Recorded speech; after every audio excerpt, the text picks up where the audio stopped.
All right, everybody, welcome back to the All In podcast. We're very excited today to do our third deep dive, long-form discussion with presidential candidates for the 2024 election. Started with RFK, and he got a huge boost in the ratings after he was on the pod.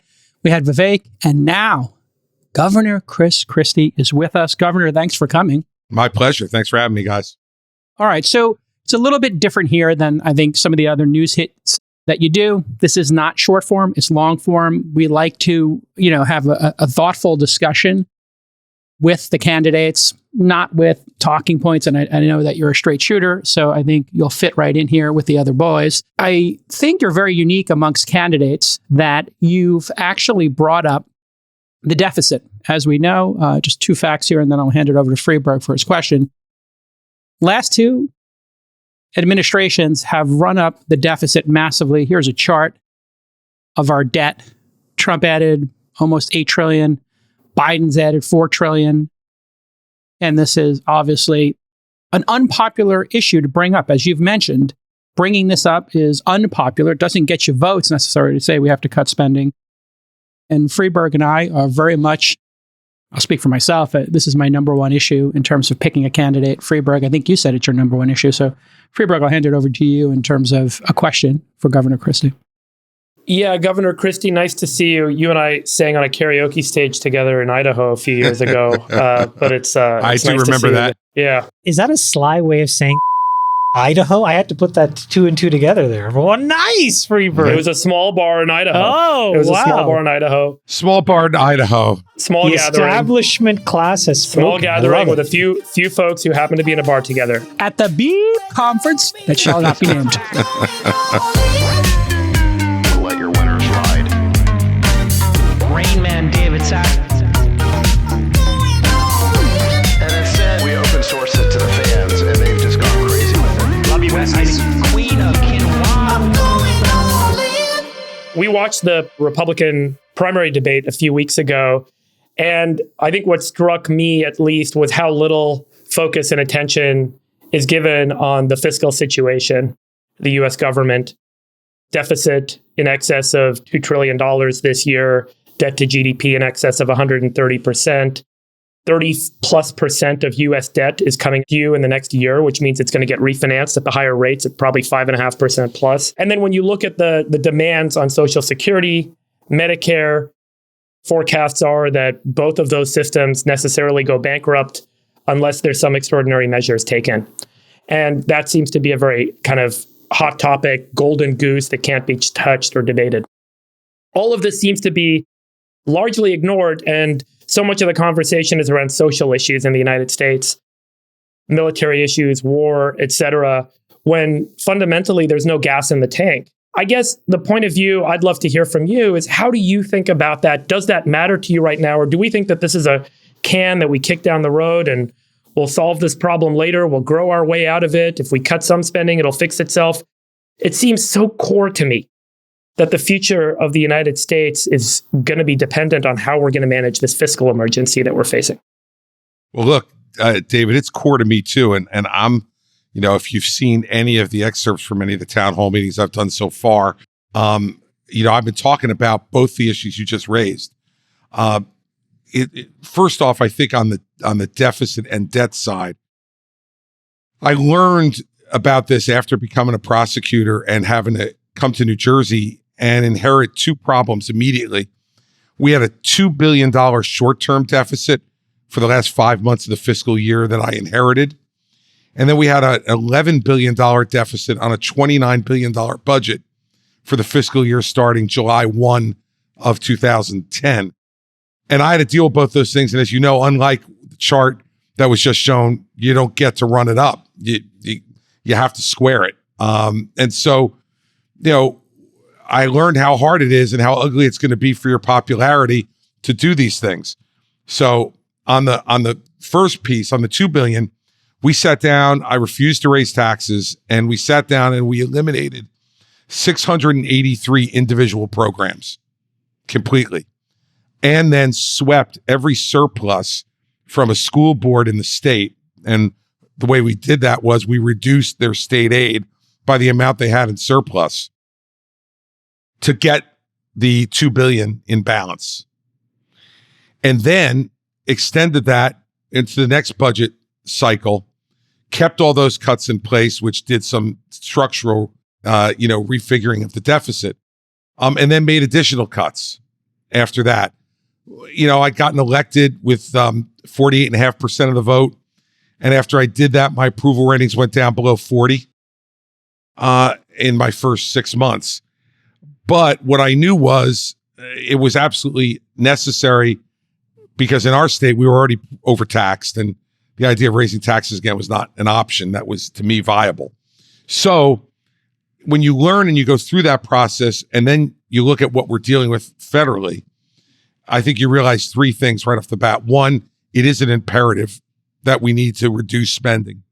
What it's doing to inflation and the long-term ability of the country to grow, it makes it absolutely necessary. Two, to me, kicking the can down the road is not an option, because the problem's only going to get worse, and it's going to begin to impact our ability to be able to do some of the core things that government is supposed to do.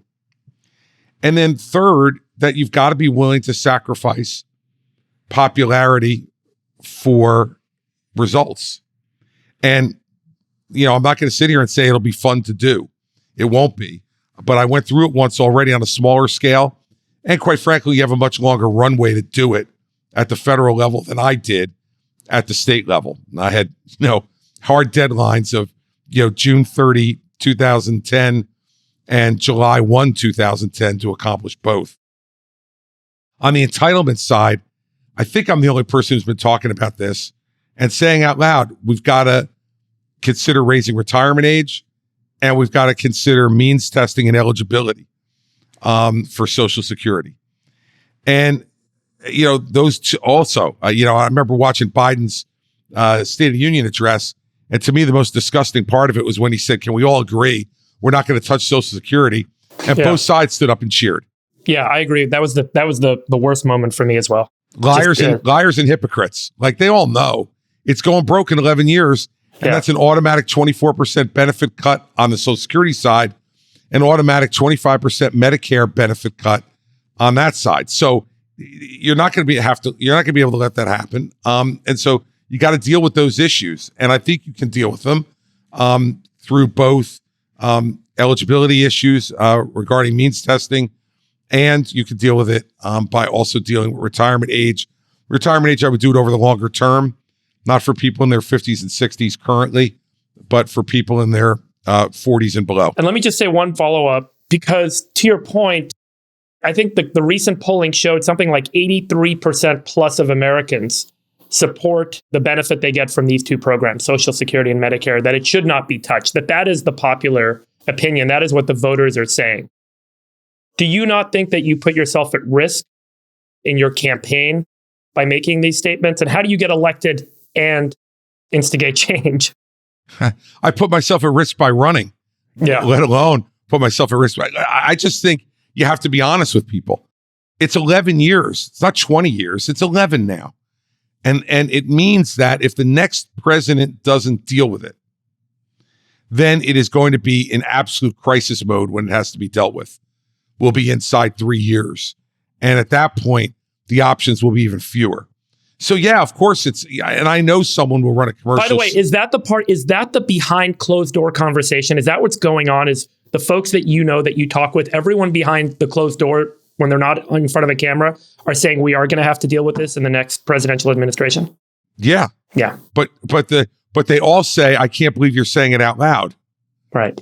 But, to me, we are in such a bad place in politics in this country. If we don't start telling the people the truth about the problems we have, we're never going to have an opportunity to solve them. And that's risky, but my entire candidacy is risky. So, you might as well just go for it and tell people what you really think. And I do think there are a number of people out there who are thinking people. I think most people who answer that 83% number, David, are people who don't even know that we're 11 years away from insolvency, because nobody talks about that part. And if you don't talk about that part, why would any of them want Social Security touched? But I'm finding in my town hall meetings, when I tell people it's 11 years from insolvency, how would you deal with a 25% cut, 24% cut in your Social Security benefit? People, older folks in particular, look horrified. And so, I think it's an educational process. And I've always tried to treat politics, at least in part, that way. That, something I used to say in New Jersey all the time when press would ask me about a poll that didn't like a position I was taking on an issue, I'd say, a leader's job is not to follow polls, it's to change them. And my job is to change them and to persuade and convince through facts and argument that this is the right way to go. And sometimes you'll win and sometimes you won't. But if you don't tackle the problems, what the hell are you doing there? The housing behind you is nice, but, frankly, it's not worth it to me if I'm going to go there and just be another one to kick this can down the road as, Obama, Trump, and Biden have all done. Bush tried to do something about it, and the Congress rejected it. But Obama, Trump, and Biden have done nothing. What are your top 2 areas where you would cut in order to save entitlements?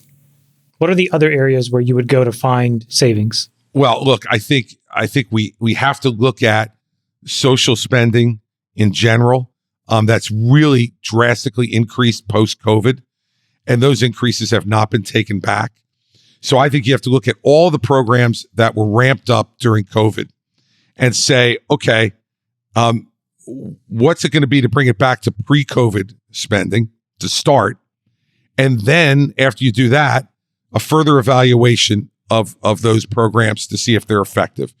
And I think that would get you a good part of the way there, given how much spending increased during COVID.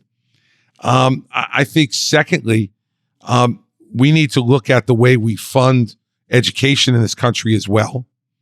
And whether or not when we're spending $800 billion, what do we do with the $80 billion the federal government spends? Another place, an interesting place to look. Small in comparison to a $2 trillion debt, I understand. But that's another place I would look. And the only place I really wouldn't look is on the military side at this point, because I think you've got to increase efficiency and effectiveness at the Pentagon. But on the other hand, I don't think that this is the time to be cutting back there when our Navy and Air Force are both in the conditions they're in. It's a good segue with the military. Obviously, one of the major differences in thinking on this pod and, a big debate inside the Republican Party is around, should we defend Ukraine? And then eventually, will we defend, Taiwan? And so maybe I'll hand it off to David. I'm stunned that this is coming up on your pod. Yeah, it's a point of contention. I think I won't speak for Sachs. Have you heard our pod before, Governor? Yeah. Yes, sir. As does my oldest son listen to it. So in times when I miss, my son Andrew is, and he wanted to give me a full briefing before I was going to go on the pod today, and his evaluation of all of you. I told him I was going to refrain from that because I didn't want to bring his biases into the interview. Correct. But can you at least tell us what his evaluations were? well, afterwards I will. Absolutely. Yeah. Absolutely. Well, okay. By the way, our path to presidential candidates is through the sons, it seems. It's kind of a common... It's actually RFK's sons, very big into the pod. David, of course, is a pacifist. He's a longtime GOP member, but doesn't believe we should be fighting never-ending wars. Let me go back. Yeah, let me level set here on foreign policy first before we get into Ukraine.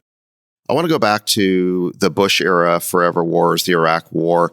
One of the reasons why Trump, I think, really took off in 2016 is he was the first Republican to really come out and say that the Iraq War and all these Middle Eastern forever wars we got into was a big mistake. And even though he was for it when we did it. Okay, well, fair enough. But he said on the campaign trail, and hold on, let me just finish the question. In 2016, he said that Bush lied us into the war, and he said, no more Bushes. Putting aside Trump for a second, we can get to Trump. What is your view on it? Do you fundamentally agree with that we were lied into the Iraq War? Do you defend it? No, I think that most people would admit that we were misled. I wouldn't use the word lied. I would say misled into the Iraq War because of the WMD issue.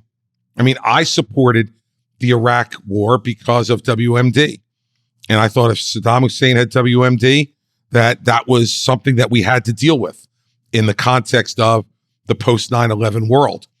When it turned out that he didn't have WMD, I don't think there would have been many people who would have been supportive of the Iraq war absent WMD. So I thought Trump's statements in 2016 were typical for him. He changed his opinion, and instead of giving a rational reason for it, he gave a sophomoric one. And so I don't give him a whole lot of credit for that. But well, you did at the time in a sense. I mean, when Trump said that Bush lied us into the Iraq war at the South Carolina debate. That was on February 13th. You endorsed him on February 26th. Yeah. So what's that mean? Well, I mean, if you thought his answer was sophomoric, why'd you endorse him 2 weeks later? I endorsed him because I was convinced he was going to be the Republican nominee for president, and I didn't want Hillary Clinton to be the president. And so, having been in that race, competed with him after he won South Carolina, convinced he was going to be the nominee, and having at that time had a 15-year relationship with him, my view was I could go in there and try to make him a better candidate, and if he won, a better president. And that's why I endorsed him. It had absolutely nothing to do with his sophomoric answer on that. I didn't like his answer on the wall either, saying Mexico was going to pay for it. I thought that was sophomoric as well. But you know what? In American politics, you don't get to all vote for the candidate you want to vote for. You get to vote for the ones who are left. And if I had my first choice in 2016, it would have been me. But that didn't work out. So I defaulted into Trump because I thought he was a better choice than Hillary Clinton. And by the way, still do think he was a better choice than Hillary Clinton. Okay. But you probably agree with that, right, Sachs?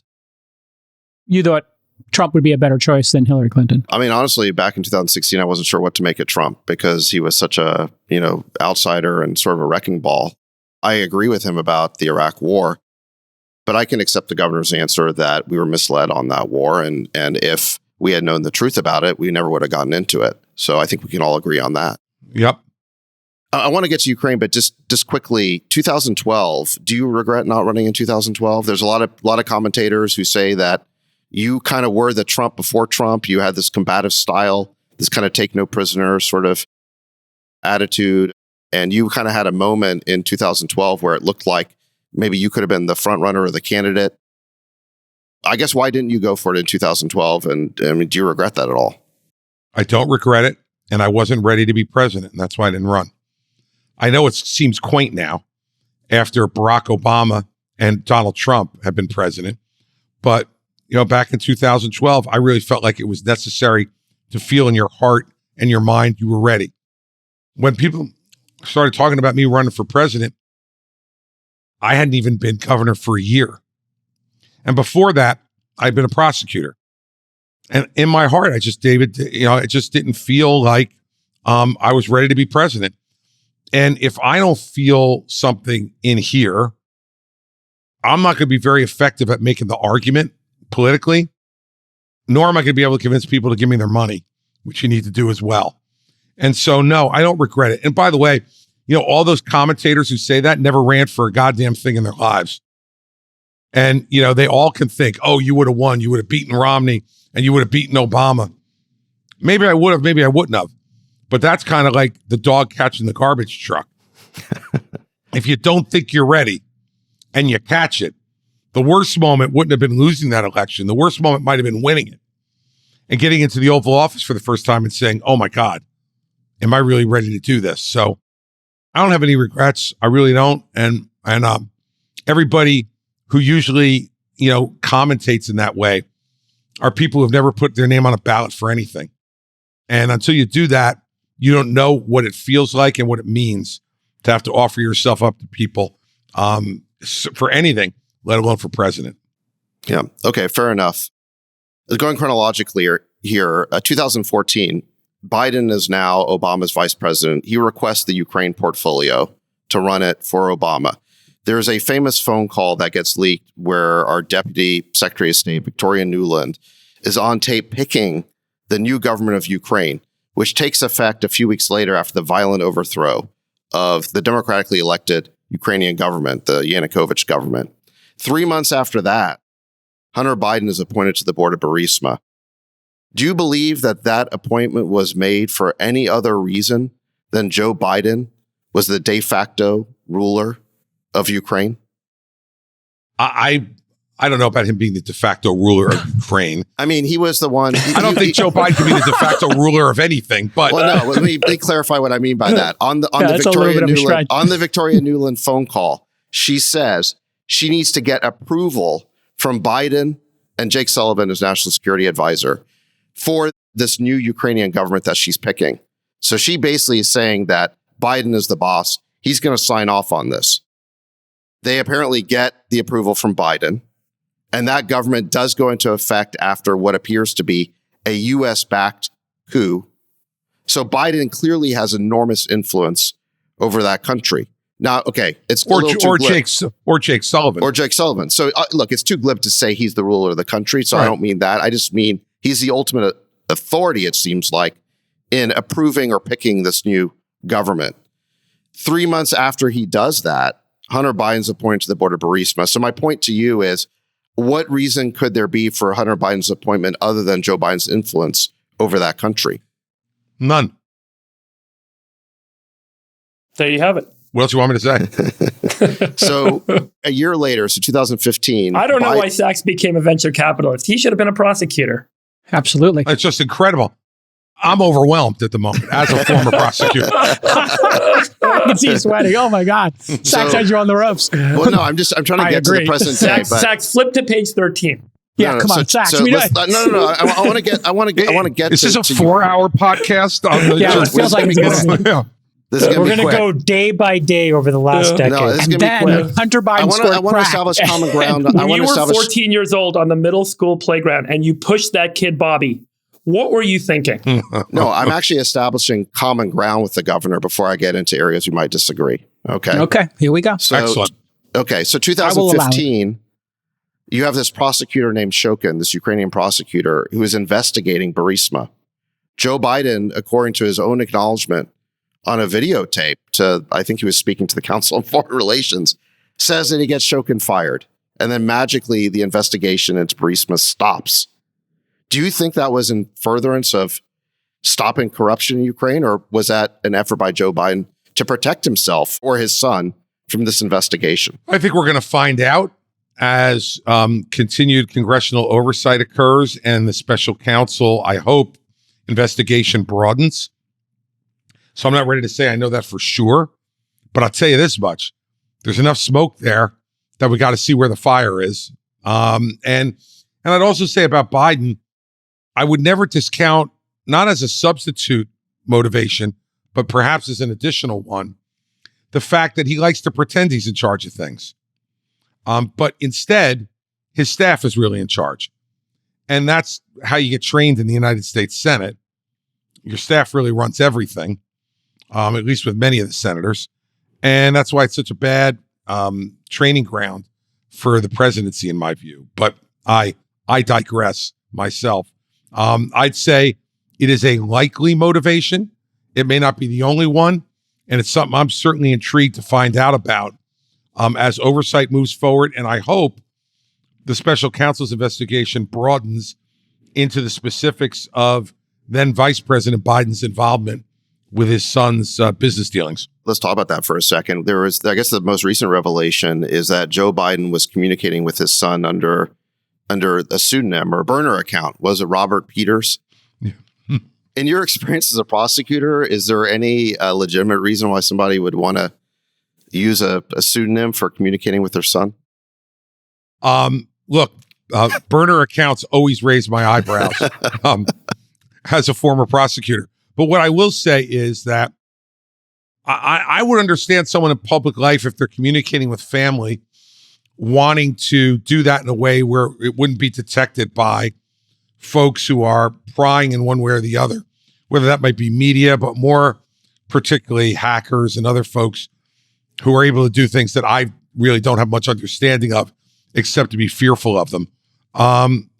So I don't want to say that is a de facto proof point, David, but again, going back to my 7 years as a U.S. attorney, when I saw someone having a burner phone or other types of burner accounts, definitely made me say, let's take a look a little more closely at that and see what we can find. Yeah. So it's at a definitely minimum, smoke. it's suspicious for sure Yeah. and deserves inquiry. Yeah, especially after Biden said he had no involvement with his son's business dealings. And we found out from Devin Archer's sworn testimony, who is Hunter Biden's partner, that Biden participated in 20 phone calls with clients to be the brand. So Before we go too far down the Biden and Trump well, which will give us tons of, I think, material. Maybe we could get to Ukraine war and who do you think's ultimately responsible for the invasion of Ukraine? Do you think the United States? Look, obviously the governor has said he supports Ukraine and he I'd believes like to Putin's hear it from him, responsible. Sachs. Yeah, so maybe just in terms of governor, do you think the United States is responsible for the invasion of Ukraine because we didn't do enough in terms of taking NATO off the table, like some people think? Or do you think Putin is responsible for invading Ukraine because he invaded Ukraine? I don't want to lead the witness. You already did. But my answer is that Putin is responsible. Now, shocking. Yeah. I do think, though, that United States inaction and bad signal sending to Putin, going all the way back to George W. Bush, who said, I looked into his eyes and saw his soul. Then to Barack Obama, who was, completely uninterested in anything. And when Putin made moves on Ukraine under the Obama administration, he did nothing. To Donald Trump, who saw it as an opportunity to extort Vladimir Zelensky, to get dirt on Joe Biden in return for military aid. To Joe Biden, who I think has been a hand-wringer on this issue. And when he said, well, maybe a small invasion wouldn't be so bad, it reminds me of, something I said to folks when I was U.S. attorney. Everybody's definition of the word small is different. And you can't assume what they mean is the same thing you mean. So I do think there were American actions and inactions which contributed to sending signals to Putin that maybe we wouldn't care if he did it. But that's a small sliver, in my view, of the responsibility. The lion's share of the responsibility is, in my view, on Putin. Fair enough. Would you admit Ukraine into NATO? Well, I think that in the situation we're in now, David, they're going to be, it's almost a de facto point at this point.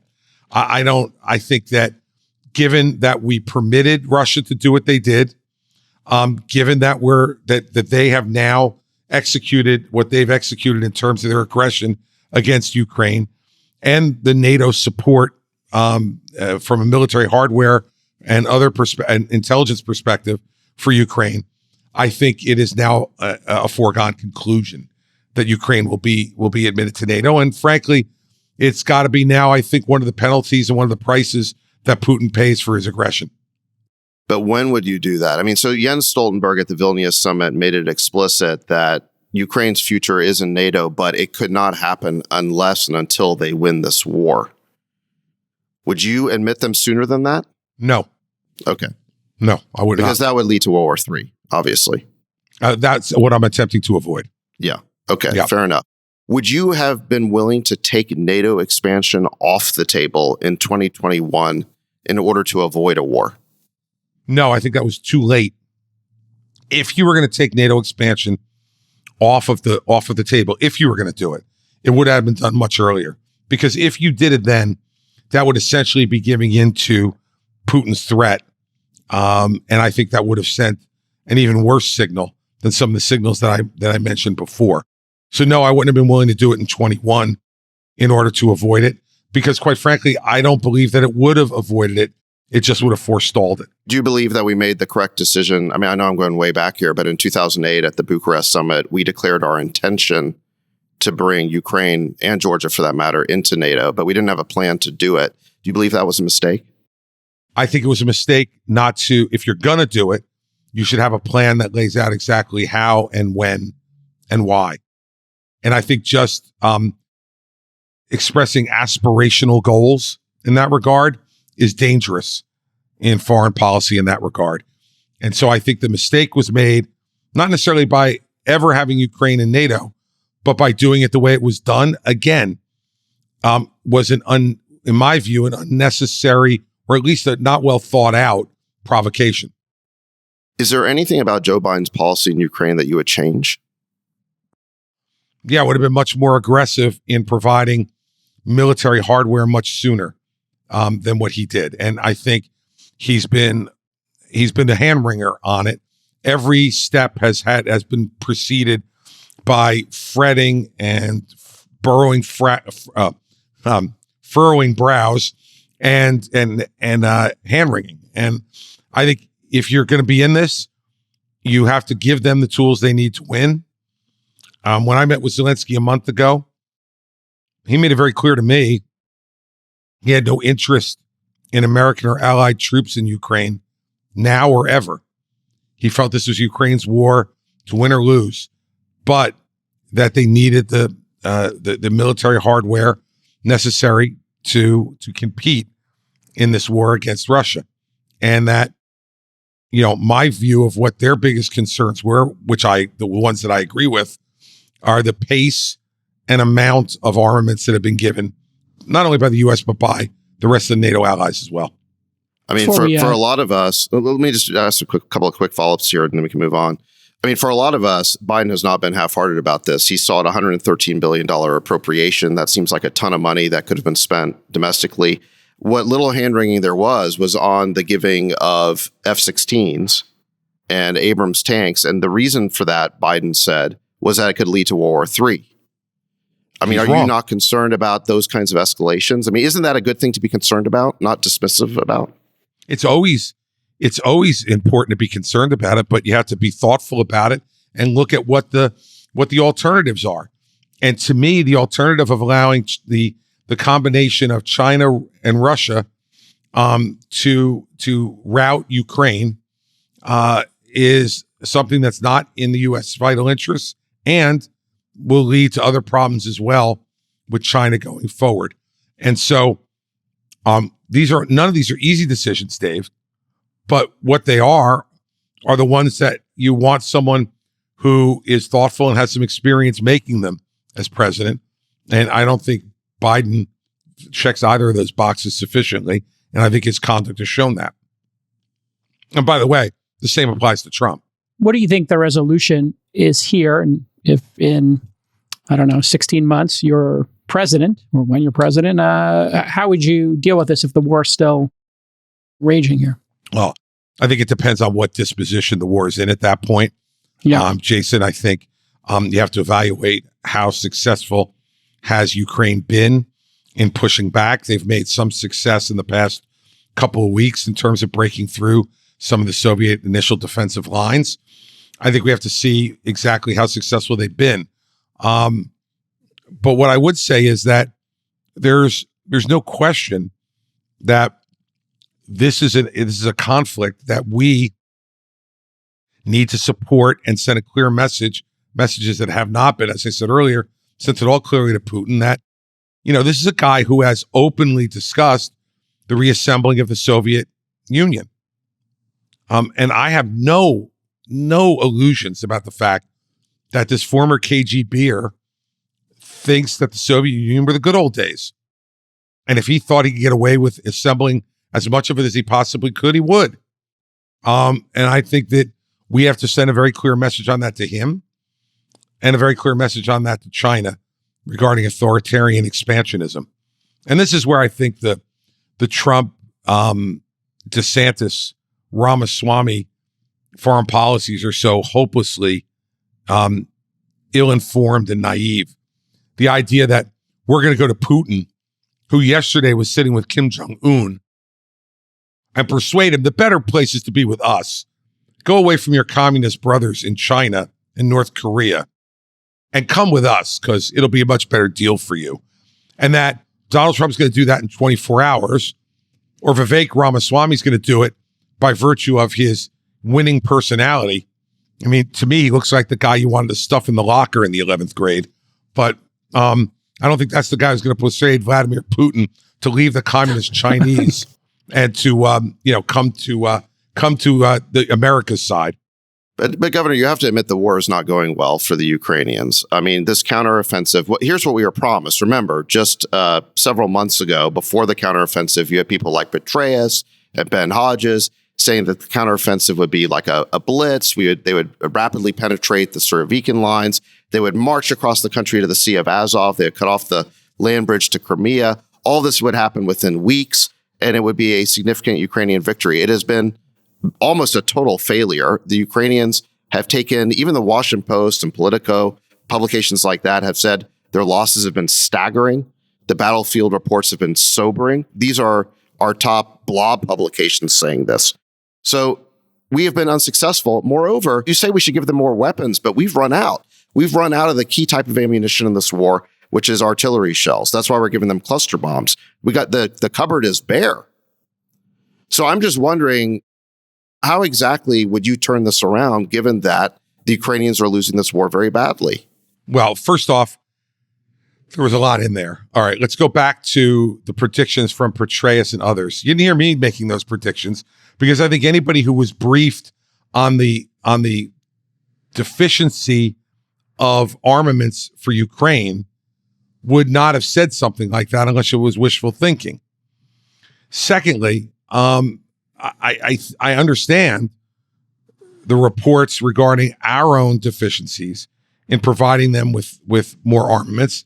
We have, I think, work to do with the rest of our allies in NATO in terms of their providing more of the artillery and other armaments that are needed by the Ukrainians. But the Europeans have even less than we do. I mean, you know. Well, but look, this is going to have to be something that we're going to have to cobble together to get it done. And it also shows what I was saying earlier in regards to the budget question, that, you know, this massive military buildup that Donald Trump says he did was baloney. I think you have an interesting point there, actually, which is, to me, one of the biggest surprises of this war is that we spend $877 billion on the Pentagon and that we could run out of ammo. Right. So, I mean, without blaming Trump per se or Biden, I just think we're getting ripped off. I mean, the military-industrial complex is royally screwing the American taxpayer. How can we spend $877 billion and not have ammo? Can you explain that to me? Or have food insecurity for a lot of members of the military, not have paid leave, not have health care. The idea that you don't want to look at that budget is an enormous... That's not what I said. That is what you said. No, it is not. What did you say? You said you wouldn't touch it. No, I did not say that. What I said was that the Pentagon has to be made more efficient and more effective with what it spends, but not reduce what it spends. And that goes right to the point that David just made, which is you have to get answers as president to the questions of what are you spending $877 billion on if we're running out of ammo and there's food insecurity and there's not paid leave, right? So what I was saying through the answer I gave you on the budget was I did not see that as a place to cut, but I did say very clearly that it's a place where we have to make the Pentagon more efficient and effective. And we need a Secretary of Defense and a president who want to demand answers to those questions first. Are you not sympathetic to the idea that efficiency sometimes means spending less to get the same or more? If that's the conclusion we come to after examining it, then I'm very sympathetic to that. So then you are opening to cutting the defense budget. I'm open. It is a secondary issue. The primary issue on defense. No, I understand. I just want a clear answer so I understand where you're coming from. You want to look at the defense budget. You have an intuition that there's potentially extreme levels of waste. Right. And so if you find that waste, will you just cut it or will you just reallocate it? Reallocate. Why? For the very reasons that David's just talking about. If we're running out of ammo, if our submarine capacity is not where it should be, which I believe it is not, if our ship capacity is not where I believe it should be, and it is not, in my view, and if our modernization of our Air Force is not where it should be, which I believe it is not, then you reallocate that money. Okay, so there's a principle in capitalism called zero-based budgeting, which I actually like what you're saying, but just to kind of double click on what that is. Zero-based budgeting starts with the principle that you just started, which is what are our priorities? What do we want to accomplish?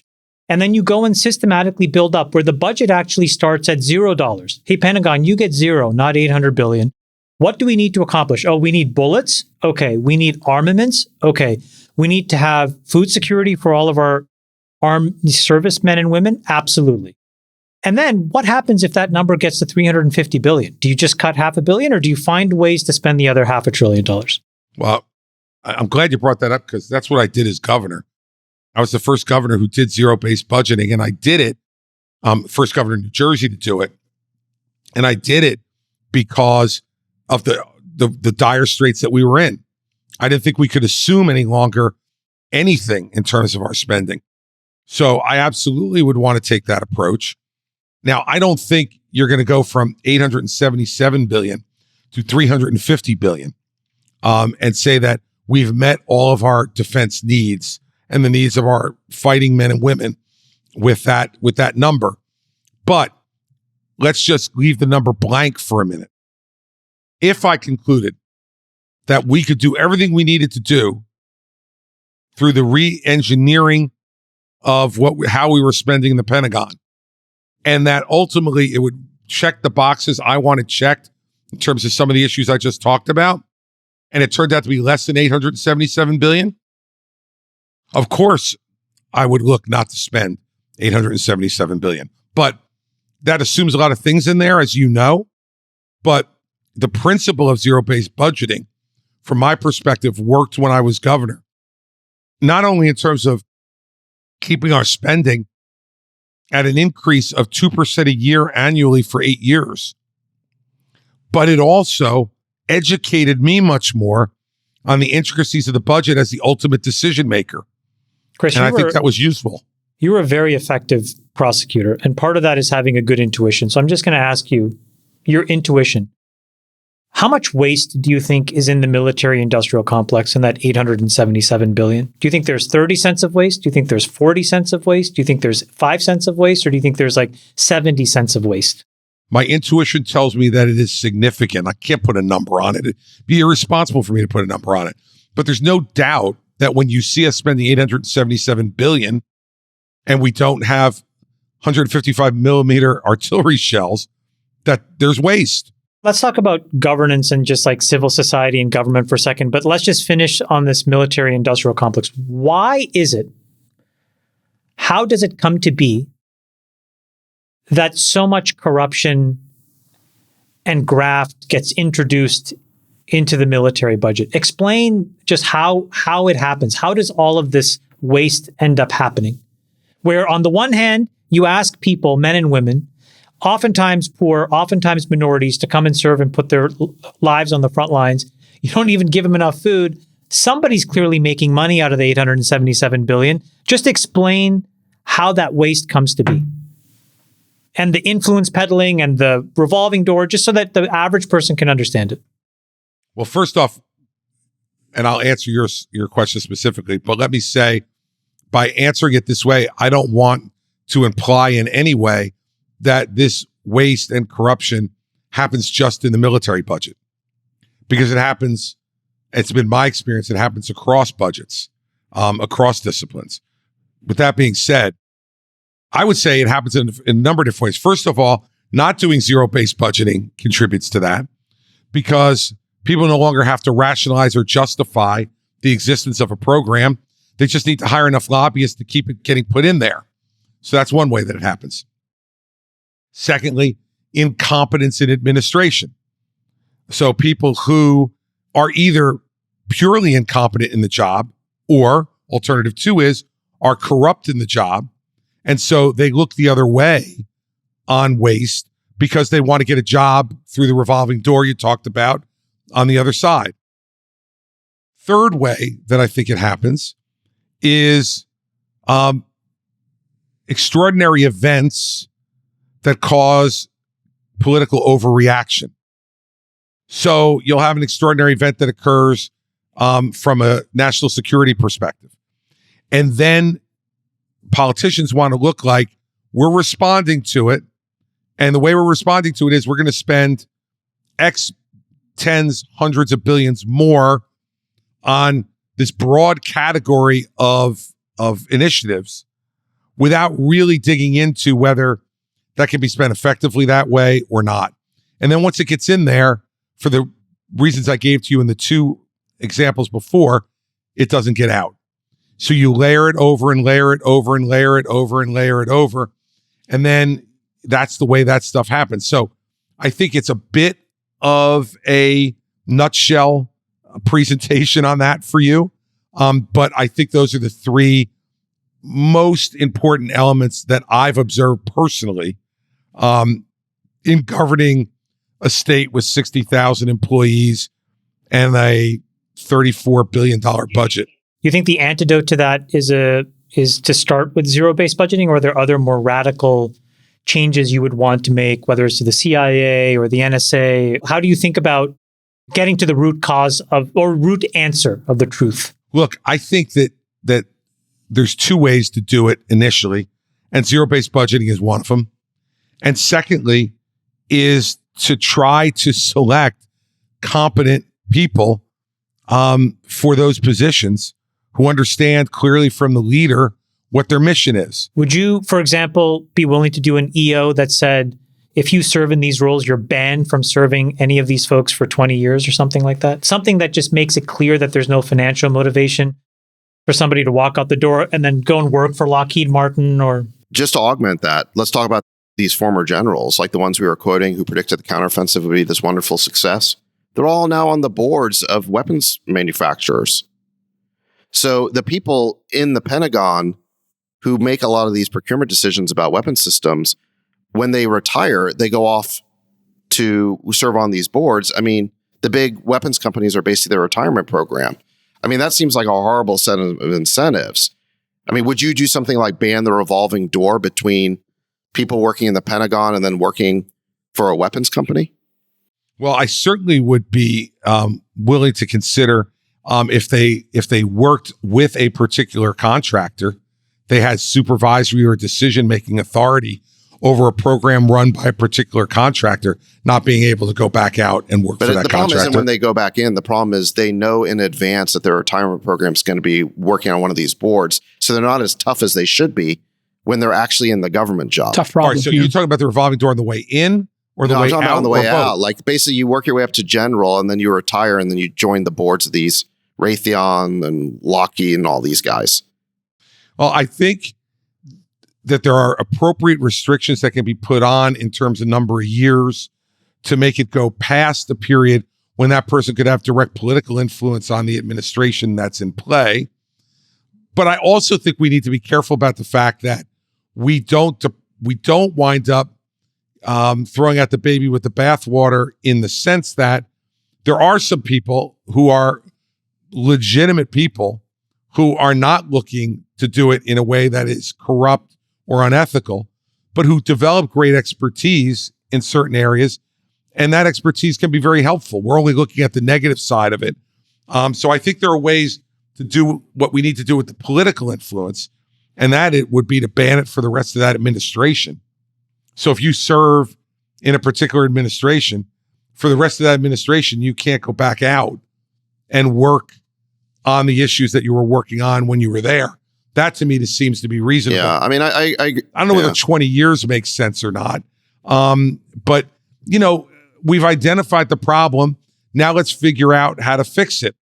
I'm willing and open to do that, but I want to make sure I do it in a way that is not creating a whole different set of problems that we'll then be talking about. Well, and the analogy I make in part on this is the wall between CIA and FBI, and the problems that I think precipitated regarding 9/11. So, you know, there are fixes to these things, and I'm telling you guys is I'm willing to be open about how to do it. I favor the concept. I think we're negotiating over length of years and how it applies. Should that be the case for all government administrative jobs, Governor? Sure. So FDA into healthcare, healthcare into FDA. It's the same principle. USDA, like, should that be the case everywhere? It's the same principle. Yeah. How should that then be applied to Congress people? Well, since the EO won't cover members of Congress in the same way that's why they don't have term limits, which I believe they should have.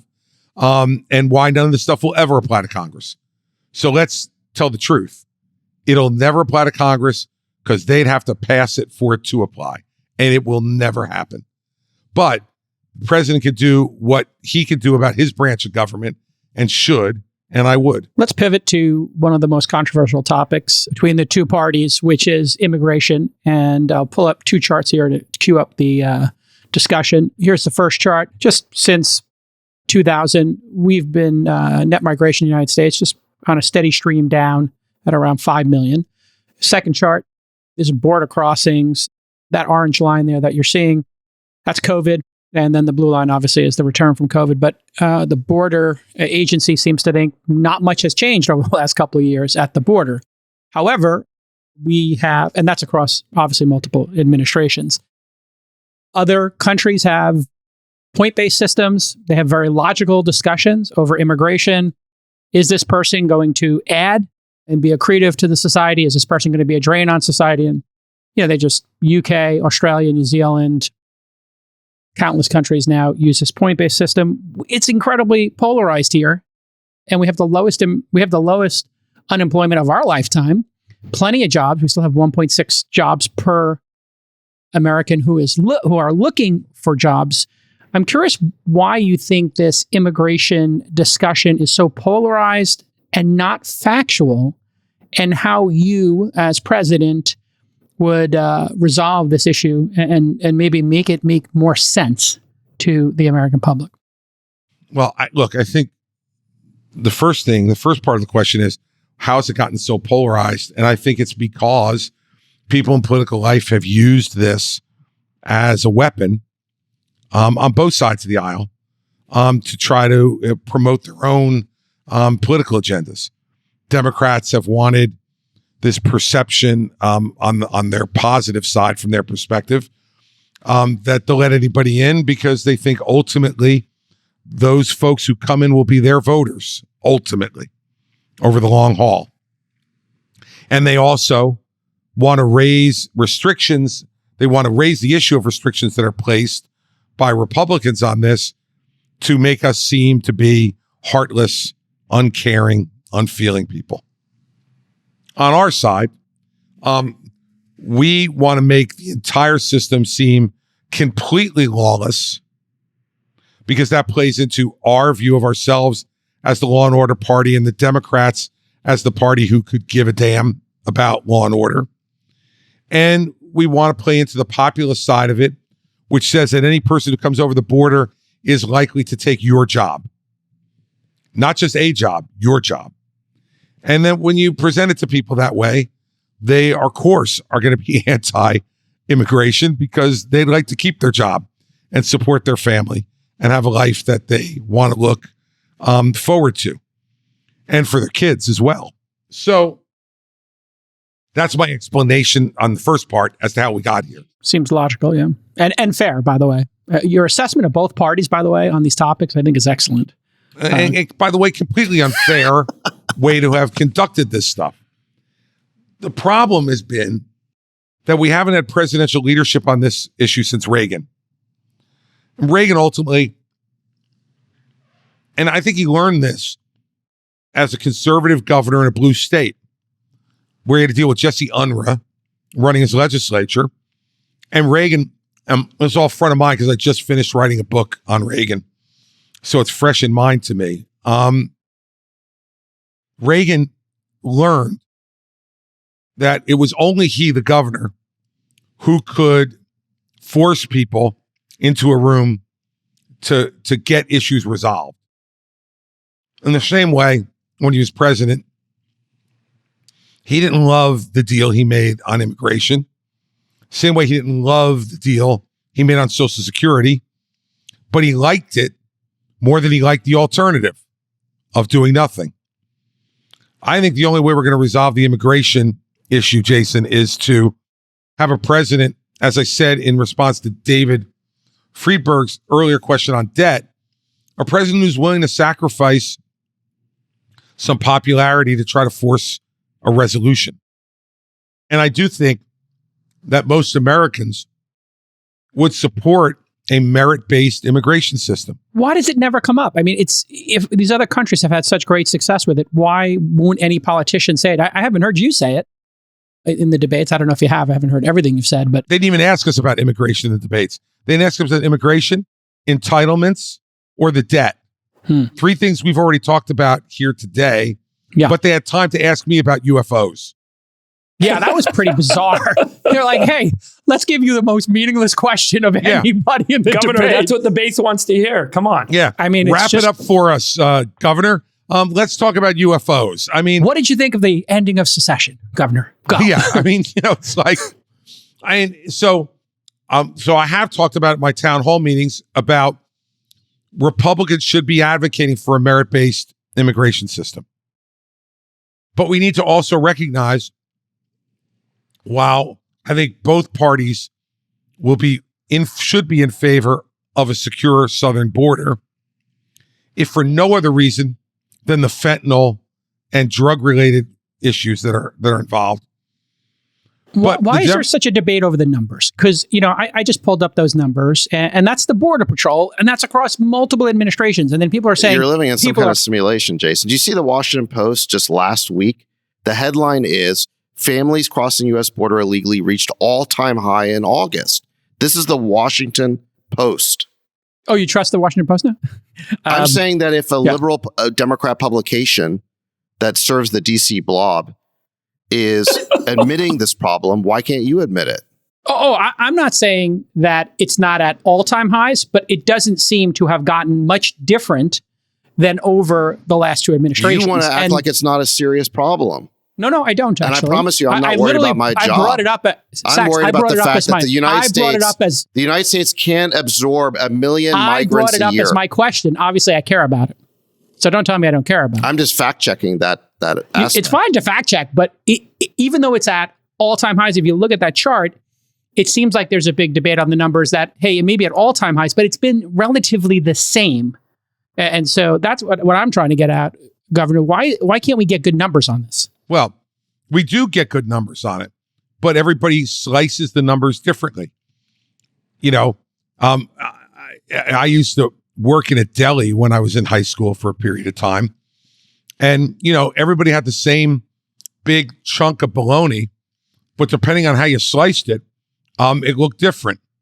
And so I agree with David that it is a very serious problem right now. And it's because of Biden's policies and his rhetoric. He sent a very clear signal during the 2020 campaign. If I win, the border's open. Let's go. Everybody come on in. And it has caused a crisis in a number of levels. Also, Democratic politicians saying that they were willing to be sanctuary cities and sanctuary states. Well, now I see the front page of the New York Post every day. And here's Eric Adams complaining that he needs help. He needs help. Well, you should have shut up and not said you were a sanctuary city. And then you wouldn't need the help. But it's easy. Did you see the video yesterday? He said in all his time in New York, he's always seen an end to every problem. There's always a solution. He says, I cannot see an end to this problem. I don't see a solution. Yeah. I might be paraphrasing Governor, you just broke Jason's heart. You were his perfect candidate till that answer. No. You just broke his heart. No, he didn't. I'm in favor of the point-based system, have been very consistent about that. I think we should actually have a thoughtful discussion of how many people we can actually bring in and sustain. That's the obvious discussion. We all agree on merit-based immigration. The thing that I have an issue with, Jason, is just you pretend like the border's not in crisis. It is in crisis. Oh, I think it's not. It hasn't been resolved for decades, right? I mean, we have not had a solution there. When's the last time the border was functional? Well, Trump at least had a remain in Mexico policy, and then Biden revoked it, and now they're thinking about bringing it back because they have no way to control the huge number of people who are streaming across. Yeah, I'm just trying to advocate for a point-based system. By the way, on the numbers, that's what should be part of a negotiation between Republicans and Democrats in Congress and the White House. Yeah, based upon the current circumstances. We can't deal with all the stuff that's happened before. But what we know now is we have current circumstances now, guys, which are not only impacting quality of life in terms of crime and quality of life in terms of education, because you see what's going to happen in the New York school system. And, you are going to have thousands of immigrant children who now are going to show up at the New York City public schools to be educated. That's why the uncontrolled part of what David Sachs is talking about is so vital right now. And thirdly, but most importantly to me, is the fentanyl issue. Because when you have 110,000 people dying of overdoses last year in this country, and you have overdose being the number one killer of men between 18 and 34, it is a crisis. And it is a crisis which is not created entirely by the border, but is contributed to mightily by what's going on at the border. Would you send, there's been talk of this, I think, from certain candidates, would you send troops into Mexico to take out the cartels? Or is that crazy? I would not. I would put National Guard at the border to work with Customs and Border Patrol to stop the fentanyl cartels from getting in to our country. And I would use our intelligence community to do what we always do with enemies of that nature, which is to target them and to make sure that if they're going to do what they're going to do, that they're dealt with. But in terms of a Ron DeSantis full-scale invasion of Mexico, yeah, I think I'd probably demur on that one. You'd whack these people bringing the fentanyl in. You just wouldn't do it on the soil in Mexico. Correct. And also, and I'd whack them within the laws of the United States. Sure. It would not be a vigilante system where everybody goes down there and just starts popping somebody they think is a fentanyl dealer as they come over the border. But what I would also say to you is we've got to also make sure we deal with this diplomatically with the Mexicans. And by diplomatically, I mean not like be nice, through very hard negotiations with them to say to the Mexican president, like you are importing precursor chemicals from China into your country to make fentanyl with the sole purpose of profiting from and killing Americans. Yep. That's not something we're going to tolerate. So you wouldn't send Furio. We got it. Do it. I mean, we do it the smart way, not the way that lets you pound your chest and pretend you're television tough guy. Let me double click on that since you brought up fentanyl. We have this crisis here in San Francisco, open air drug market, cheapest fentanyl you can get. Plus we give subsidies if you come here and you're a fentanyl addict. We pay for you to come here. Essentially, it's absolute chaos. We keep getting promises in San Francisco that we're going to turn it around and we're going to take it seriously. It never happens. Given that, is there not a case for the feds coming in and cracking down on the fentanyl trade here? And if you were president, would you come in and usurp the local authorities and just take out all these crazy open air drug markets in some cities like Los Angeles and San Francisco? I actually said that in the debate. Yeah. What I would do would be to instruct the attorney general to instruct the U.S. attorneys in the cities with these kind of problems that we are taking over the prosecution of violent and drug crime in those cities. If the prosecutors on the state level are unwilling to do it, the U.S. attorneys have the laws on the federal books to do it. We have the rooms of the federal prisons, and we will police these cities until they get their act together. I think you just got a couple of million votes in California because people here are fed up with the locals. Governor, can I just push back on that? I recently started reading the Federalist Papers again. Sachs, I don't know when you last reviewed them. And I'm just struck by how so much of our modern political rhetoric is driven by what the federal government will do for you on a national basis, a state basis, and now even a local basis. Is that really the role of the federal government? No. Or should each state and each city ultimately decide what the hell kind of city they want to build, what they want to live in, and then deal with the consequences and let the federal government become responsible for the things that were defined in our Constitution and that the constitutional republic was meant to set out to do for the federal government, rather than use the federal government as a hammer to smash all nails everywhere. At some point, the hammer is going to break. So let me answer the question, which is no, it's not the role of the federal government to do it. Unless the discord and the inability of the states to deal with an issue begins to affect the entire country. And I believe that this failure, and it's, by the way, it's a planned failure, David. This is the Soros group going around and electing these completely liberal prosecutors who say, I'm not going to prosecute these crimes anymore. It begins to affect the very nature of the entire country. If we don't have functional cities, David, we can't have a functional country. And so, no, I would do this only because I think by the time I get there in January of 25, we are going to be at last resort world. Now, if in the interim between now and January of 25, the discord in places like San Francisco, Los Angeles, Chicago, New York, and others got so bad that the citizens there rose up and demanded something different, and the states and cities started to respond to it, I have no interest in doing this unless we are the law enforcers of last resort. And so philosophically, I completely agree with you, but we're now in a situation where when I was in New York City all day yesterday, it is the worst I've seen New York City since the late 70s. I agree. Yeah.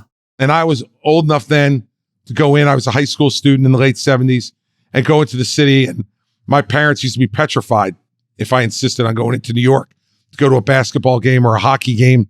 The walk from the Port Authority bus terminal on 41st and 8th to Madison Square Garden on 33rd and 8th was a absolute youthful education on drugs and porn and violent crime. But so I agree with you philosophically on that. But I think in the instance we're in right now, this is what we'd have to do in order to get it back under control. And so I'm not thrilled about it, but I think it's absolutely necessary. In the United States, we have somewhere between 2 and 3 million Americans incarcerated. One of the highest per capita incarceration rates of any country in the world. And a lot of this justice reform movement arose from what are considered to be very deep inequities in the imprisonment of American citizens for various petty crimes, misdemeanors that turn into felonies, that turn into 3 strikes, that turn into spending your life in prison. And that obviously there's a big racial divide in how this affects the population. And from that movement arose this effort to try and address the social inequities and how the prison system has become, to some, an extension or the follow-on to America's torrid history with slavery. What is your point of view then? Do we have inequities in the prison system, in how we address crime in this country? And if so, what would the right path have been? Looking back now at the efforts and the dollars that have gone into trying to solve this problem through decriminalization that has obviously led to massive problems in inner cities. Is it a problem, the criminalization in this country, the incarceration in this country? And if so, what's the right path to addressing it? And obviously you have an intimate history here, so you would know this better than most that we would talk to. Yeah, look, I think it is a problem. And let me tell you what I did as governor. We did criminal justice reform in New Jersey, and we did it in a bipartisan way. And this is what we did. I thought that the biggest problem we had in New Jersey was our state constitution required, it was a shall issue state on bail. Everyone was entitled to bail under our constitution. And the only factor that could be taken into account constitutionally, David, was risk of flight. So if you had a rap sheet as long as my arm and your arm put together, that could not be considered by a judge in whether or not to grant bail or not, nor could the nature of the violence you committed in those acts. I saw that as an enormous problem. I agreed with Democrats that on a lot of these minor drug crimes, and I don't mean dealing crimes, I mean possession crimes, with addicts being arrested for small amounts of possession, that we had become a debtor's prison in New Jersey. That if somebody couldn't afford the $500 for the minimum bail, which was usually $5,000, they spent more time in county and state prison than they ever would have spent if they had, just pled guilty and been allowed to plead guilty and get sentenced. So the deal we made was this.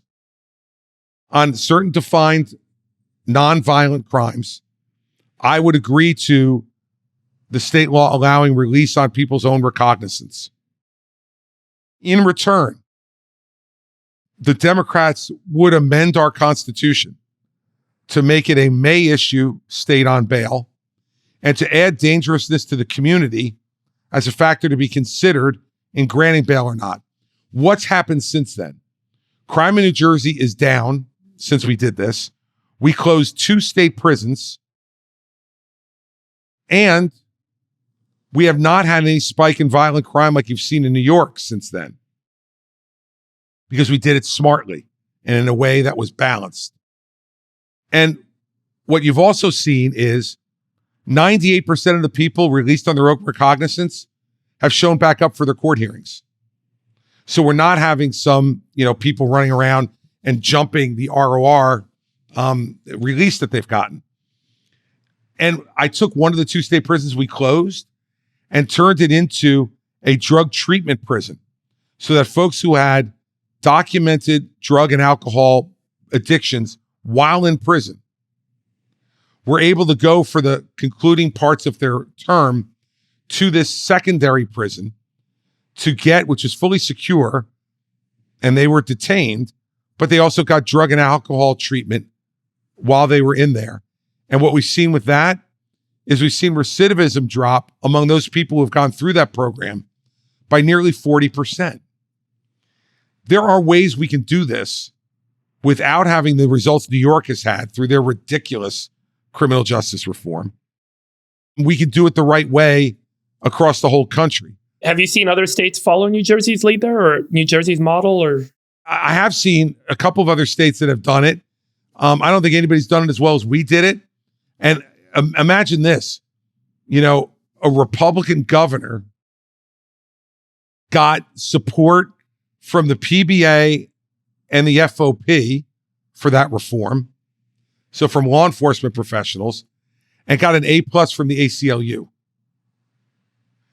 Now, when you can get both of those, it's kind of hard to get that done. And I think we've gotten it done. And we just had at my policy institute, we just had a seminar on this from people from the public defenders to private criminal defense lawyers, prosecutors, and cops all on a panel. And not one of them had an objection to criminal justice reform in New Jersey. And this is now nearly 10 years after we did it. So I think there are ways to do this. Unfortunately, a lot of people don't want to have a long form conversation on criminal justice reform. They want to have either the Joe Biden approach from when he was in the Senate, mandatory minimums for everybody, throw everybody in the can, 3 strikes, you're out, all that stuff. Or they want to have the George Soros conversation, where nobody who commits a crime really meant to do it. And all jail is unfair. Both of those are dead wrong. Governor, you mentioned the FBI briefly before. One of the revelations that came out during the Twitter files is that we had 80 FBI agents monitoring Americans' social media accounts and submitting takedown requests to Twitter. This is pre-Elon Twitter, and presumably many other big tech companies, because I'm sure they weren't just doing this with Twitter. What business is it of the FBI to be monitoring and censoring Americans? Do you think there's any justification for that? What is your view of that? I think the only reason to monitor those kind of things would be for terrorist information. And I think that would be reasonable to do. But I don't think for any other reason other than terrorist activity, domestic or foreign. I think the FBI has a right to do that. And I think it's the right thing to do. But I don't think under any other circumstances, David, they should be doing that. Are you willing to say to Chris Wray, as I understand it, you recommended Chris Wray for the position many years ago, and I think you're a fan of his. Are you willing to say to him, knock this off? You should not be, involved in censoring American social media accounts? I'm willing to say to Chris exactly what I just said to you. And by the way, I've known Chris long enough. I mean, we were in the Bush Justice Department together, starting back at right in the immediate post 9/11 period. So I've known Chris now for 22 years. I will say exactly what I think to Chris, and will instruct him appropriately with the Attorney General. And let me just make a point, David, since you brought that up. I don't think presidents should be involved in the criminal investigatory activity of the Department of Justice in any way. And so you should set policies that say like that, your work should be restricted on monitoring to just domestic or international terrorism. But you shouldn't be commenting in any way on what they're doing from a criminal investigatory perspective. I think that started in the Obama years with Eric Holder. When you appoint your wingman attorney general, I guess that's what happens. And the fact is that it's continued through the Trump years and now through the Biden years. And my instruction to my attorney general will be the same as it was, because in New Jersey, we don't elect attorney general, we appoint them like you do in the federal system. And what I said to each of my attorneys general was, I know I was the U.S. attorney for 7 years. I got a lot of expertise and opinions on criminal prosecution. I'm never going to call you, ever. And I never did. Because once you decide to be a political figure and not a law enforcement figure, you should stay out of criminal investigations. So I know you didn't ask it, but it struck me when you were talking about that. Governor, let me ask you one last question from my end, which is, why are you running for president? Recent polling data shows a 52% unfavorable rating, 23% favorable, and you're at 3.5% in the average of the national polls. What's the goal here? Help us understand how you think about the campaign and how you think about your future as a political operator and what your goal is with the campaign. My goal is to be president of the United States. And since I've been doing this for a while, I don't pay attention to national polls because we don't have a national primary. And in fact, we don't have a national general election. What we have is 50 individual state elections. That's the way we nominate candidates. And if you look at the most recent poll in New Hampshire, I'm in second place in New Hampshire at 14%, ahead of Ron DeSantis, ahead of Vivek, ahead of Nikki, ahead of Pence, and behind only Trump. And now I'm behind by 20 points. I'll give you that. But I'm behind a guy who's only at 34% in that poll. And so I absolutely believe I can win New Hampshire. And I believe if I win New Hampshire, David, then the whole race changes. You have a line there. Yeah. Yeah. Right. So let's start off with, I'm running because I want to be president of the United States. Yep. And that's the only reason to run. I think I don't need to run to become famous. I'm famous enough. I don't need to run to get a book deal, because you know what? I've already written 2 books and my third one's getting ready to come out. I don't need it to get a job on TV. I gave that up to run for president. So I'm running for president to be president, David. Governor, and that's why I'm doing it, and for no other reason. Should Donald Trump be in jail? We'll find out when these trials happen. What do you think?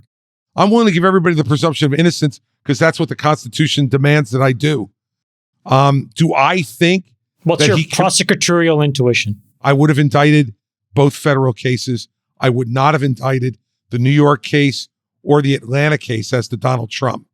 I think on the New York case, the Manhattan DA has much more important work to be doing than bringing a case on a 7-year-old payment to a porn star that he was having an affair with to keep it from the American people after the American people already know everything they need to know about it. So I think that was useless and purely political. In the Atlanta case, once Jack Smith indicted Trump on election interference federally, I know that Fannie Willis was probably very upset that she had been investigating it for 2.5 years and he beat her to the punch. But he beat her to the punch. And there's no reason to indict somebody for the same acts twice. And so I wouldn't have indicted him in Atlanta. I would have indicted him for sure on the documents case. But I will tell you, since you asked, I wouldn't have indicted him on the documents. I would have just indicted him on the obstruction of justice and the lying. I think by indicting on the documents, you just made it a much more complicated case that may not get to trial for 1.5 or 2 years because of the classified documents involved. And I would have indicted him on the January 6th case because I believe his activity from election night forward is worthy of the probable cause standard. Now, we'll see if the government can prove it beyond a reasonable doubt on both those cases. I will tell you.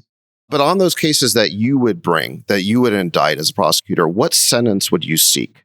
Because, these Democrat prosecutors are seeking over 500 years of jail time for Trump. I mean, what do you think that's just the punishment to statutory seek is?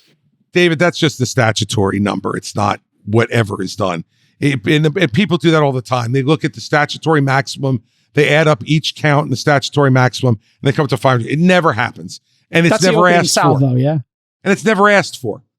What you do is if you were the prosecutor, what punishment would you be seeking? I don't think that it makes any sense for Donald Trump to go to jail.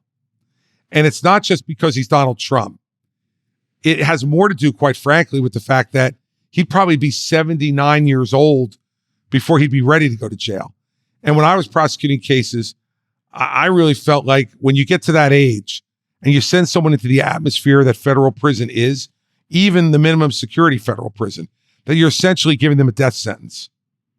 And unless they've done something with, like Bernie Madoff, for instance, which is worthy of a death sentence, then I would not think that sending him to jail would be appropriate. Now, a judge may feel differently. And in the end, all the prosecutor does is make a recommendation. The judge makes a decision. If I were president of the United States, well, I would not consider pardoning Donald Trump if he were convicted, unless the trial for some reason showed itself to have, unconstitutionally unfair elements that were not corrected by the courts. Other than that, I wouldn't pardon him.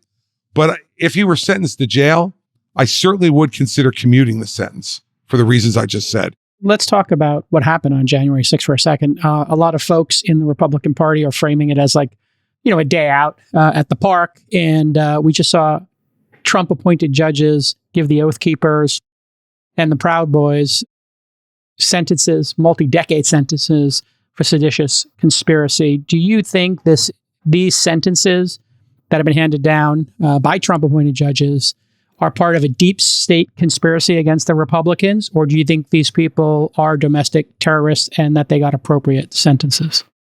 I don't want to, Jason, give an answer on each one of the cases because I quite frankly could tell you that I haven't followed the cases, each one of them, closely enough. You just did on the other four. To give an opinion. Pardon me? But you just did on the other four, though.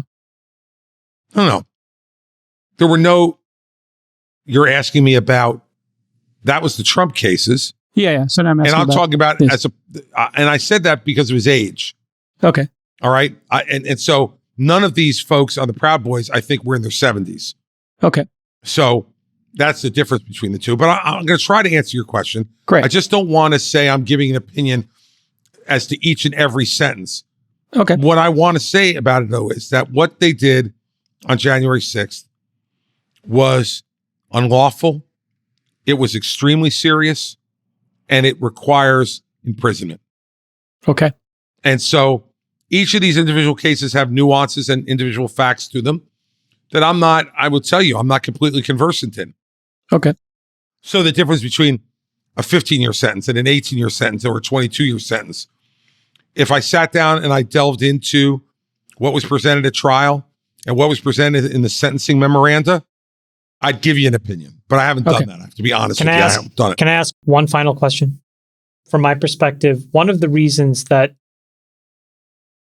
the polling can sometimes veer this way is that in the Republican polls, a lot of the attacks against you, Governor, focus on obviously Bridgegate and Beachgate, and then this kind of like theoretical corruption allegations directed at you and your staff. Now, your staff was convicted of wire fraud, but then the Supreme Court overturned it 9-0. Right.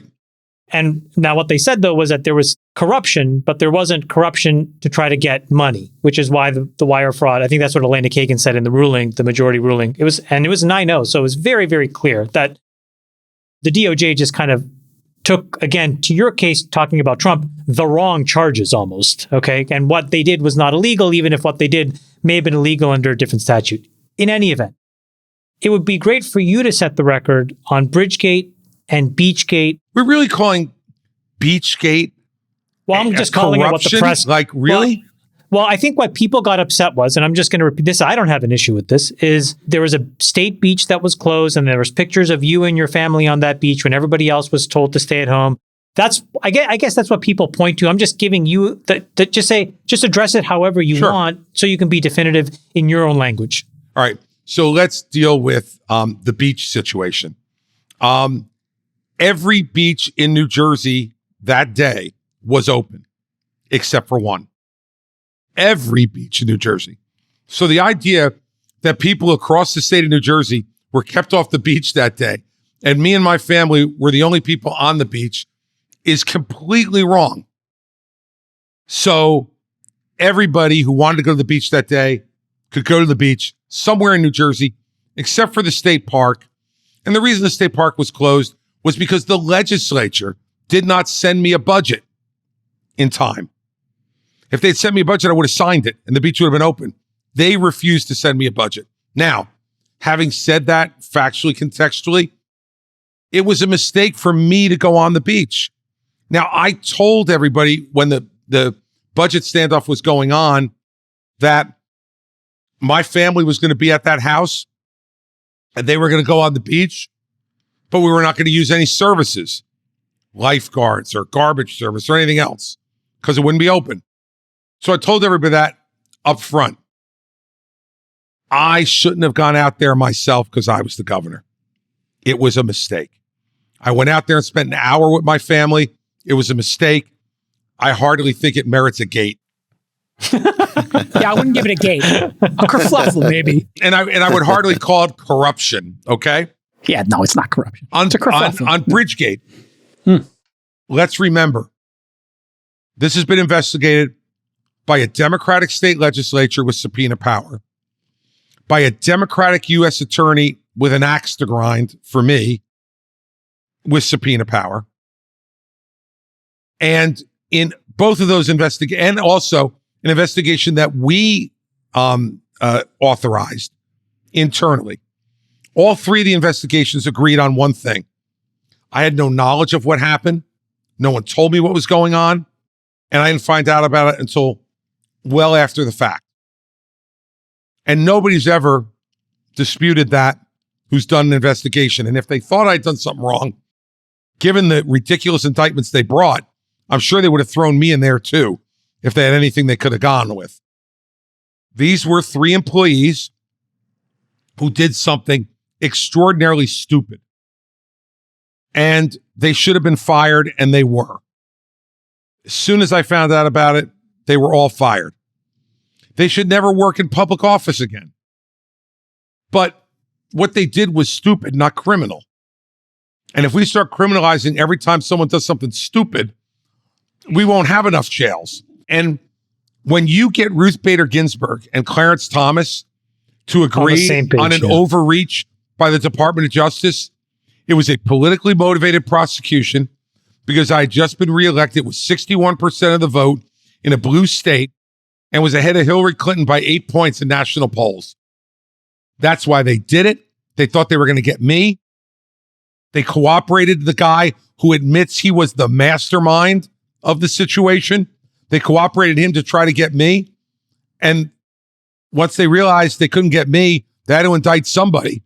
So they indicted the two other people. I believe you. I think the DOJ engages in a lot of political prosecutions. Why isn't Jack Smith's prosecution politically minded? And the point I'll come back to is that Merrick Garland did this analysis when he first came in on whether Trump was guilty of incitement on January 6th. And they had like a memo come back saying, sorry, we can't get him for that. There was then a leak in the Washington Post from Biden himself saying that he thought Merrick Garland was being kind of wimpy and that they should go after Trump. And then lo and behold, Merrick Garland appoints Jack Smith to go get Trump. And Jack Smith's case depends on knowing the inner workings of Trump's mind, this like fraud on the American people idea that he not only made up this stolen election narrative, but he knew it was false, which I don't see how they're ever going to prove beyond a reasonable doubt. So why isn't that a political prosecution? I mean, Biden clearly wanted it. He instigated it through a leak to the Washington Post, or at least that seems to be the chronology, whether it was deliberate or not. And it requires Jack Smith to prove this impossible theory because it requires knowing what Trump was really thinking when he was saying all this stuff. All right. So how is that not an equally political prosecution? All right. So let me separate the two. So you're talking just about Jan 6th, not about the classified documents. Correct. I'm just talking about the Jack Smith theory that Trump perpetrated a fraud because he knew his stolen election narrative was false. Well, look, I think that there is going to be a lot of interesting testimony that will be given in that case regarding what Donald Trump really knew and what he really thought, what he was telling people at the time. And I don't think it's as clear cut as you're making it out to be. Now, what I said at the time when he brought the Jan 6 case is it is aggressive. There's no question it's an aggressive prosecution. Do I believe it's political? I don't know, but I will say it's aggressive. It's much more aggressive than the classified documents case because you're exactly right that state of mind, which is a part of every criminal case, will be a part of this one. And trying to get inside Donald Trump's mind is a dangerous thing because he says so many contradictory things, right? So, he was saying to me during debate prep in 2020 that he was absolutely convinced that he could lose this election.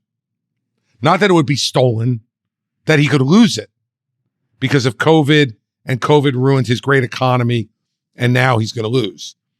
So he's said a lot of different things to a lot of different people over time. And all I'd say, David, is that it is going to be an aggressive case to prove. And by the way, if they don't prove it, it will be a stain on the Department of Justice for bringing the case at all. I happen So then to why believe, support it? I mean, look, so hold on. let me agree I'm going with to you. finish that. I know what you were going to say, so I'll finish it. I believe, given what I know, that Donald Trump does not believe that the election was stolen. That's what I believe from knowing him for 22 years and from being with him in much of the pre-election period and him expressing his very genuine concerns about the fact that he was losing to Biden and that he could lose to Biden, not because of mail-in ballots, because of COVID, that I don't believe he really believes the election was stolen. But can you prove that beyond a reasonable doubt? Well, that's the part that's aggressive, David. And I don't know all the evidence they have. I suspect they've got a number of people who are going to tell the jury that Trump told them that he thought he lost. But we're going to see. And that's why I call it aggressive. By the way, let me just get on the record here that I agree with you that a lot of the underlying behavior was really bad. And I've said so on the pod before. I'm not defending the underlying behavior. What I question is the wisdom of one president, basically Biden, his Justice Department going after the former president, who is currently the leading candidate in the election against him, and doing it within a year before the election as opposed to 3 years ago. How is that wise? David, let me ask you a question. First off, if they had indicted Donald Trump 6 months after January 6th, you know what everybody would have said? Rush to judgment. No good investigation. They had this predetermined. You can't win as a prosecutor on that one. Either you went too quick or you waited too long. So I don't buy that at all. I think it's bull. Now, on the question of whether or not a president should allow his Justice Department to charge someone who is his predecessor and potentially an opponent again, well, what's the alternative? Let's take it away from the January 6th one and look at the documents one. If he obstructed justice, if he lied and obstructed the grand jury subpoena, if he kept classified documents he was not entitled to keep and then hid them from his own lawyers when they were trying to respond to that, if he instructed people to delete surveillance camera video, which would have shown him having people move those documents, then all you have to do is declare for president and you don't get prosecuted. I mean, I understand it's a lousy situation, but there are a number of people who believe that the only reason Donald Trump is running for president again is to be able to make that argument. And so I understand it's an awful... No, I think he wants retribution from the seat of power for everybody who thinks Governor, did him wrong. look, Okay, hold on. I want to ask you a question. David. You did 4 in a row. No. I want to ask one. You did 4 in a row. I'll do one. So, Governor Christie, let me ask you a question because you know Trump. Do you think he tried to overturn the election? And do you think, given the chance to overturn the election and steal the election, Donald Trump, based on your knowledge of his character for multiple decades and working with him, do you think he would have done it? Do you think he's that criminal-minded? I don't think he would have had any problem with the election being overturned. Okay. And I think if it was, he would have been more than happy to have his rear end sleeping in the White House tonight. Now, I think he evolved to that position in this respect. I've had the opportunity to meet a number of different presidents, every president going back to Bush 41. Every one of them, regardless of my disagreements with them on policy, were matured and humbled by the office, except for him. Okay, well said. The office made him worse. It made him a worse person. I've known him for 22 years. The guy I met in 2001 would not have done what 2020 Donald Trump did. And I think he is a perfect example of power having corrupted someone to the point where he was willing to not only engage in that conduct, but to essentially threaten his own vice president to try to get him to do something. Do you think Russiagate played a role in that? I mean, meaning here, Donald Trump, he's the ultimate outsider, maybe has a chip on his shoulder about not being accepted in, by certain elements of society. He wins the White House. It's this huge shock. And rather than accepting it, the entire Democratic Party said his election was illegitimate. And they claimed that basically somehow Putin masterminded it. And then they subjected him to 2 years of this Mueller investigation, which turned up nothing. But they claimed that he was basically an agent. You still believe in the P-tape. You still believe in the Steele. Went to jail. You still believe in the Steele dossier, okay? The rest of the world, but a lot of people went to jail, and he did ask the Russians for help. The rest of the world knows that Steele dossier was completely made up. I didn't talk about the Steele dossier. I'm talking about their relationship with Russia. That was the basis for the whole Russiagate hoax. I'm not talking about that. I'm talking about him asking for help from Russia. You're the last person to live in that simulation, Jason. That's not correct. I'm asking the governor a question. Okay, do you think that 2 years of this Russiagate hoax basically drove Trump to this behavior, or played a role in it? I'll go with your last piece, not the first one. I have no doubt that it contributed to his feeling that people were after him. No doubt. And I said from the beginning, I thought the Russia thing was complete crap. And the reason I thought it was because I was there in 2016. That campaign was so bad and so disorganized, they couldn't have arranged a 2-car funeral, let alone conspired with the Russian government to interfere with the election. I was there. It was amateurish, and it won because they ran against the worst presidential candidate in my lifetime, in Hillary Clinton. So I said from the beginning, I thought the Russia investigation was illegitimate and was wrong. Do I think it contributed to his attitude? I think it did. But I don't think, David, it would be fair to say that that's what made him that way. It contributed. Fair enough. But I think there's a lot more that contributed to it than that. But yeah, I would certainly concede that because I objected to the Russia investigation at the time, in real time, publicly. Kudos to you for that, because I think you've been vindicated by what's happened in the last few years. Do too. Last question for me on documents. Okay. Do you think that there's a selective prosecution issue here? Because Sandy Berger stuffed documents in his pants from a clean room, never prosecuted. Petraeus had a huge classified documents problem, slap on the wrist. I mean, it seems like, and by the way, Biden had documents by his beloved Corvette and in offices all over the place going back many years. So, I mean, isn't this documents case, it seems like no one really wanted to prosecute this law until Trump did it. And now it's like, get Trump. Now, look, I think Trump did this one to himself, David. If he had turned over the documents he illegally had at any point when he was being requested to, from February of 2021 through 100%. To when the search occurred, there would be no prosecution. Well, I agree with that. And the proof of why that. not prosecute these other guys? Because they gave the documents back. Because look, Biden gave the documents back. I mean, Pence gave the documents back when asked. What this guy did was obstructed it in every way he could. I don't want people looking through my boxes. This guy is like a freak and about these boxes. I'm telling you, I used to campaign with him. He would have a box of documents. Now, back then, it was 2016. It was a box of documents from Trump Tower. No one could touch them. No one could look at them. He'd go through them a little bit, but he literally had a seat for his box of documents next to him on his plane. No one could sit next to him. The box of documents went next to him. So there's a psychosis here on the documents, David, that's deep. All right? Okay, but maybe that he indicates did this to himself. He did it to himself. himself. He walked into it. I agree. He totally walked into this. He sprinted into it with his arms wide open, and he screwed himself. But in the process, he screwed the country. But what you're describing is an idiosyncratic issue. He liked his boxes. He had mementos in them. This was not a national security issue. And sure it was. How? Sure it was. How? You cannot permit the president of the United States to be flashing around an Iran war plan on the deck at Mar-a-Lago. Sorry, not allowed. Bingo. Especially not after you're president.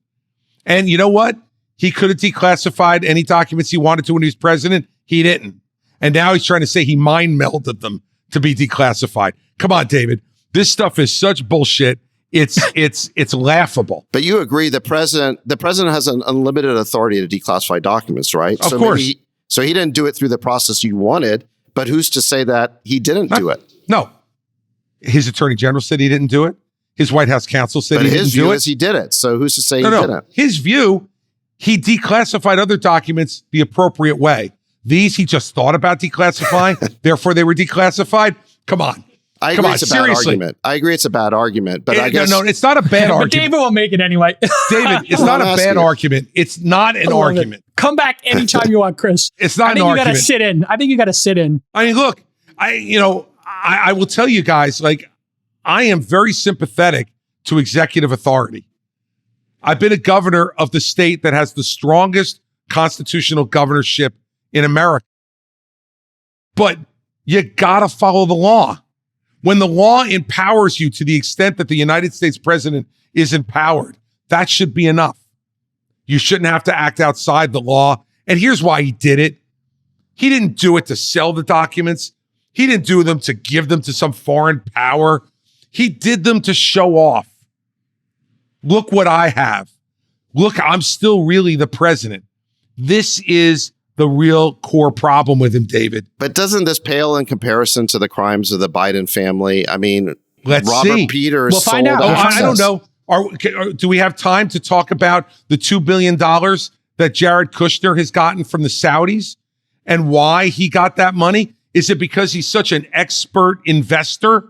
The guy who bought 666 Fifth Avenue and nearly bankrupted his entire company? I mean, he's actually a pretty smart guy. I mean, no, he's a genius. He's an absolute genius, David.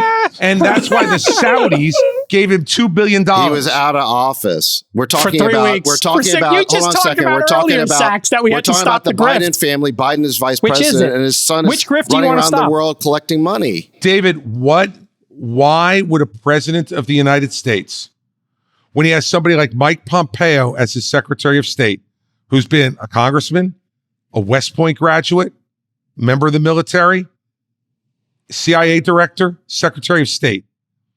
Why is he sending Jared Kushner over to negotiate Are you arguing with the results? He got the Abraham Accords done. No.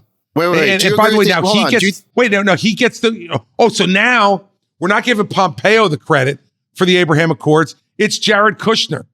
Look, in the end, Pompeo closed that deal. Do you think the Abraham Accords were a good idea or a bad idea? Great idea. Why don't you give Kushner credit? He was definitely involved. No.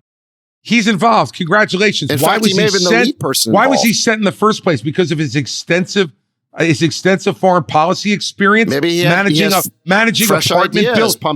apartment buildings in New Jersey. That's what he was doing. So look, I absolutely believe that, as I answered your question very directly before, that the only reason Hunter Biden was hired for these things was to get influence with his father. Absolutely. And I think he should go to jail. But we can't look at Jared and Ivanka making $40+ million a year while they were in the White House, getting $2 billion from the Saudis to invest after they leave the White House, and say that's not a grift as well, not to mention the fact that he's spending campaign money to pay his legal fees when he's supposed to be a billionaire. How about you sell the Trump Tower apartment since you don't live there anymore and pay your legal fees with that?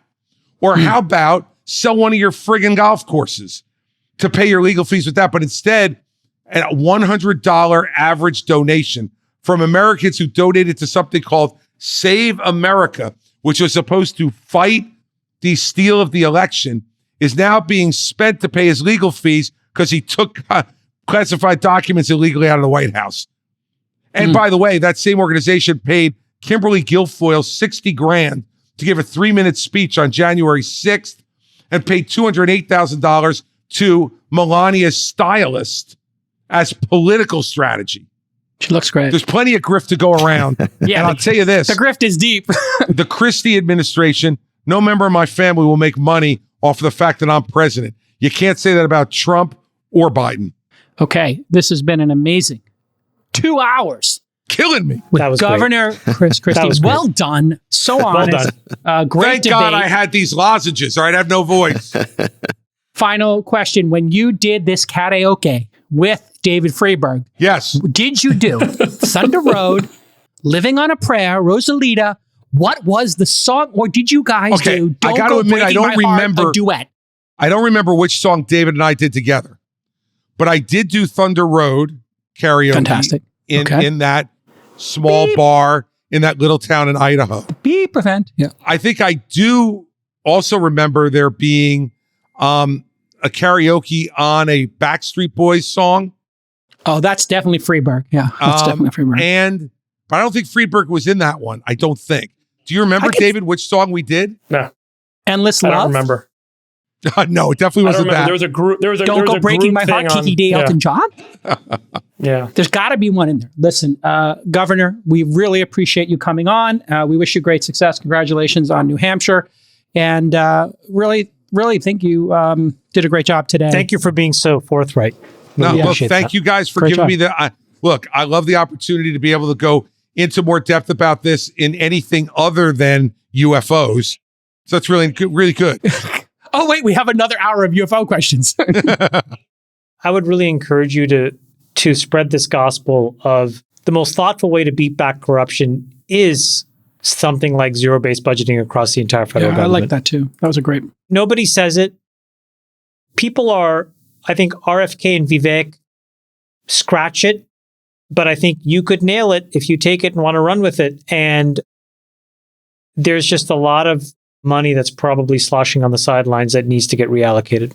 And Not probably. I'm sure you saw how viral John Stewart's interview with the Undersecretary of Defense for Budget went. That was an incredible interview. And obviously it hits a nerve with a lot of people. So it's a really important point. It speaks a lot to the broader issue. Yes. Well, I'm glad to be here. I'm happy that I did not take my son's briefing. But I can guarantee you that he's going to be listening. He's very stressed. He works for the New York Mets. He's down in the Dominican Republic today. Oof, And he what a called shit me show. from the DR and he said, "Is today the all-in day?" And I said, "Yes, today's the day." He goes, "Call me right afterwards." So What are you going to tell him? What are you going to tell I'm him? going to tell him it was great. We had a great 2 hours and he's going to enjoy listening to it. And Yeah, now anytime you also guys fix want me the back, Mets. I'm back. Fix the Thank you. Mets. Thank you Yeah, very much. I'm on the board there too. Yeah, I think that's a a little bit bigger of work to problem. do. That may be worse than zero-based budgeting. I don't know. Yeah. At least the Knicks look like they built a nice foundation here. I like That's where my something Knicks going. are. Don't give Yeah, up they got on the some- Mets yet. Wait till next Oh, year. I'm not giving up. Yeah, giving up. We'll get there. All right. 2 hours with the governor, going around the horn here. Friedberg, your thoughts after 2 hours with Governor Christie. Where was he strong? Where do you disagree with him? What do you think of his presidency after 2 hours of intimate discussion here on All In Podcast? I don't know if I've got a huge shift in opinion. He's a very personable guy. He has a good command of the subject. He's got good experience running a state.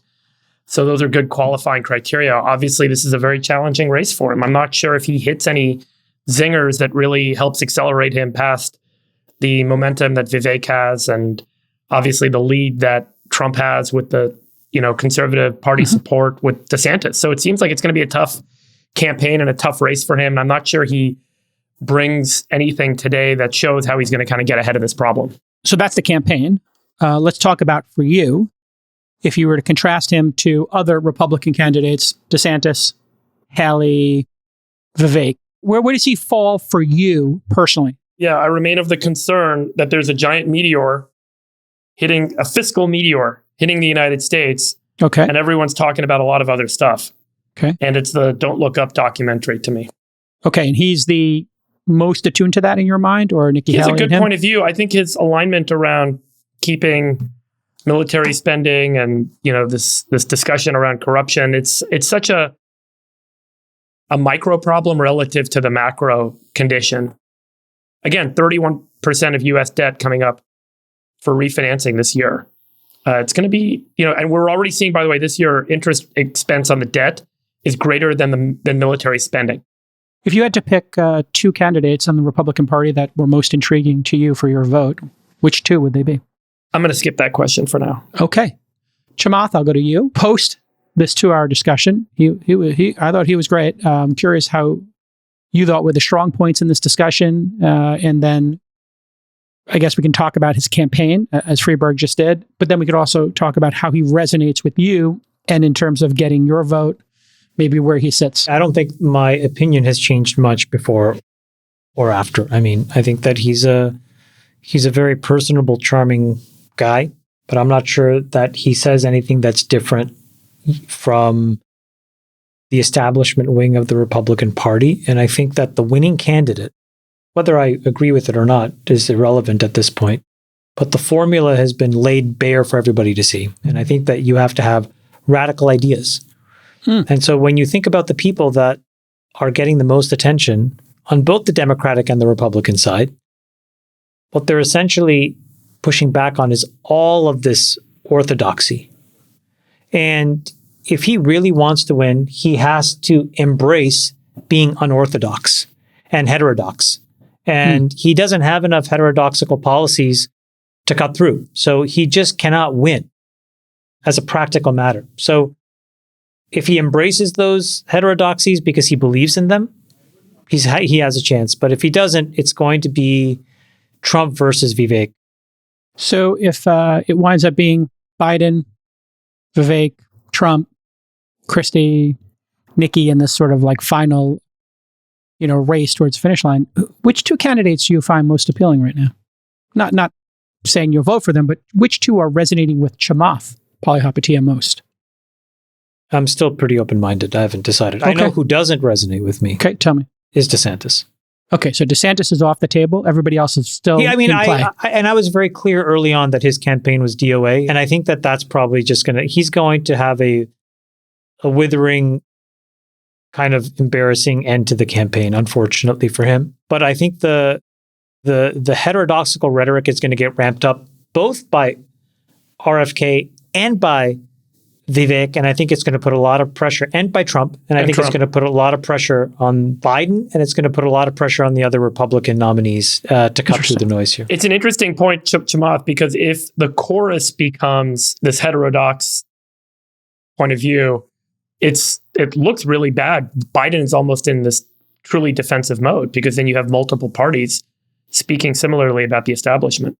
I think there's a very good chance that Biden's son, he's indicted this week, is in jail by the time the election comes around, which I think also speaks very poorly to the risk that there is some clear links of corruption that come out. And I think that that's going to put the election under severe pressure.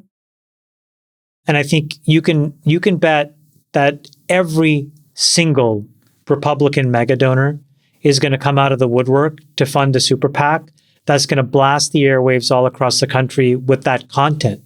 So that's, I think, a foregone conclusion if it looks like there is fire where there looks right now is smoke. And if David Weiss acts this decisively and it moves to trial quickly, which I suspect it will, this is all bad news for Biden. And so, you have that on that side. The Republicans have the red meat that they need. The heterodoxy on both sides is what's getting all the attention. So, I think what Donald Trump did in hindsight was really break the glass on being able to say the things you couldn't say. And that will now be the formula for candidates to win. Yeah, just for folks who haven't been watching the news, Justice Department is believed to indict Hunter on the gun charges this month. I think they're still investigating the potential corruption. Where there's smoke, maybe there's fire. And if it leads to Biden. And so this whole race could be totally flipped upside down at any moment. Same with Trump and his indictments. The gun charge is a nothing charge. Just so everyone understands what that is, when he applied to get a firearm, you have to check off these check boxes on the form. Yeah. And one of them is apparently that you don't have a drug problem. Yeah. And so he lied on that form, I guess. But that's the kind of charge that I personally don't believe they should be going after him for, because I don't think they would prosecute an ordinary person for that. Yeah. And in his defense, Hunter said, I have no problem scoring drugs, so I don't have a drug problem. I can get them anytime I need them. It's one of these weird kind of almost again like a paperwork charge. And remember that what the DOJ tried to do was a settlement with Hunter Biden where he would plead guilty on that same gun charge because it's kind of a nothing charge. But then buried deep in that settlement was a broad immunity on all of the foreign lobbying he was doing, the FARA Act violations. And then it came out and the judge said, wait a second, that's too much. What are you doing? And the judge rejected the settlement. So frankly, I view the charges by the DOJ on the gun charge as a misdirection of what the real issue is with Hunter Biden. He was running around the world collecting money with being an unregistered foreign agent, foreign lobbyist. Yeah. That's the crux of the issue that's the corruption. Alleged. And the DOJ, alleged. But the point is, that's what the DOJ should be looking at, not these that's what they are looking at. Yeah. Did Hunter use drugs in the wrong David, way? I think looking at the tax evasion, tax fraud charges, that is their way of looking at that. So I think it's going to come out. I think at this point, they're looking at both. Everybody will have the truth. If the Bidens are truly not guilty, that will be clearly established now in this process. But if he was acting as an unregistered agent of these foreign governments, that is also going to come out. And if there were links between him and his father and communications, that's also going to come out. I think that... But he hasn't even been indicted on that yet, right? Yeah. I understand, but I think it takes time. I think they will thoughtfully put it together, but I'm not confident about it, given that they wanted to give him broad immunity on those charges. I think I think David Weiss is under such a microscope right now. The idea that he doesn't act conclusively here, I think, would be a huge problem. And then the next president, if it's Republican, will reopen it. So whatever happens here will need to be definitive. And I think the special prosecutor probably understands that at this point. Yeah. So let's go back to your impressions before we go down the Biden rabbit hole here. What are your thoughts after 2 hours with Chris Christie? Anything change in your outlook on him? And then I'm curious, are you still Team DeSantis all the way? Okay, so on Christie, I like talking to him more than I thought I was going to. I think he was easy to talk to. I think the 2 hours went by pretty quickly. I think he brought his energy level down to the right place for a podcast. I mean, it was a little different than when he's very pugnacious on the debate stage and can kind of grandstand, and he, engaged in a discussion with us. So I thought that was positive. The only time his energy really changed was basically in the last 5 minutes when he went on to a full-on Trump diatribe. And it was almost like, a little bit of TDS kicked in. That being said, his position on Trump was a little bit more nuanced than I was expecting. First of all, he admitted the whole Russiagate thing was total baloney. Second, he said that with respect to these state charges, the Alvin Bragg in New York and the Fannie Willis in Atlanta, those charges should not have been brought. Yeah, I thought that was pretty good. I kind of agree with him on those. I agree with his assessment. I thought that was intellectually honest. Did you feel intellectual honesty from him? Yeah, I think he really believes this. Yeah. Third, it took a couple of tries by Chamath and then me to get him to say this, but he said he would not put Trump in jail. He's too old for that. And I thought that was, I wasn't sure where he was going to come out on that. I didn't know if he was going to say Trump deserves a life sentence or not. Yeah, we should have asked him if he would pardon him if he was president. He did. He said I wouldn't pardon him, but I commute his sentence. So he didn't have to spend time in jail. So I thought that was new information and, again, a more nuanced view than I was expecting. On the documents case, he said that Trump ran into the charges, which frankly I agree with. I think Trump could have avoided that easily. However, Christie said he did it for idiosyncratic reasons. He loves his box of mementos. Yes. He didn't really address Same my theory point. you and I have. Yeah. Yeah. And You know who else loves their mementos? I have a handful of kids under the age of 5 who love blankets and Yes. The you know, blankie, the Teddy, pacifiers. Teddy. yeah, I would just go a little further and just say, listen, if he did this for idiosyncratic reasons rather than nefarious reasons, like selling state secrets, then I think you apply the same standard of prosecution as they did to Petraeus or to Biden himself. Or The thing you keep missing is that those people gave those back. You keep Sandy missing that, Berger. Sachs. I don't know why you have that blind spot. Because he basically said that Trump has an anxiety complex and he self-soothes with that box of documents. That's what he said. Google Gaga. Google Gaga. No, but that's what he said. I would treat Trump the same way as Sandy Berger. I mean, come on. Those guys Now, all let's just moving on. didn't obstruct justice. Move- But just keep so go to moving. your, are you still Team Let's just keep DeSantis? moving on. The last point was on the Jack Smith charges, where he admitted that Jack Smith has to prove beyond a reasonable doubt that Trump knew that his election denial argument was false. And I think he pretty much admitted that that would be a very, very hard thing to prove, but he said he wanted to wait to see what evidence they had. To me, that kind of begs the question of why you'd bring that case in the first place. In any event, so that's on Trump. I think what I saw there was a little bit of TDS, but a more nuanced overall perspective when you got into the details. On foreign policy, I think we had a lot of interesting conversation there about the mismanagement of the military-industrial complex. And I think Chamath had some really interesting questions there that then I followed up on. And really, you couldn't get him to say anything other than he wouldn't necessarily increase the size of the defense budget until you did the efficiency survey. But he kind of had to be pushed to even get there. And what I would just say is that on that question, on military spending combined with the question of Ukraine, he pretty much has the standard establishment Republican position, which is the only thing Biden has done wrong is not move aggressively enough on Ukraine. That, giving mixed messages, not being hawkish enough. I'm sorry, but Biden has had the most hawkish policy on Ukraine that any president's ever had. And the only reason there's been hand-wringing about giving them F-16s is because it could start World War III. And I personally want Biden thinking about that.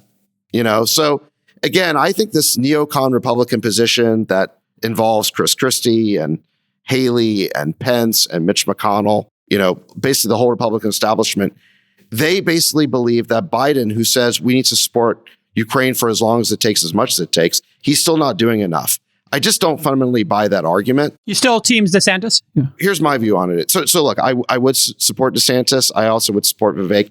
For me... Oh, whoa. This is new information. So wait, you're saying you are now equally open-minded to Vivek and DeSantis? It's not equally minded, but look, for me... What percent? Here's the way I divide it. I divide candidates at this point into acceptable versus unacceptable. Okay. And for me, the number one issue is whether the next president, will seek to de-escalate or end the Ukraine war, or they will seek to escalate it.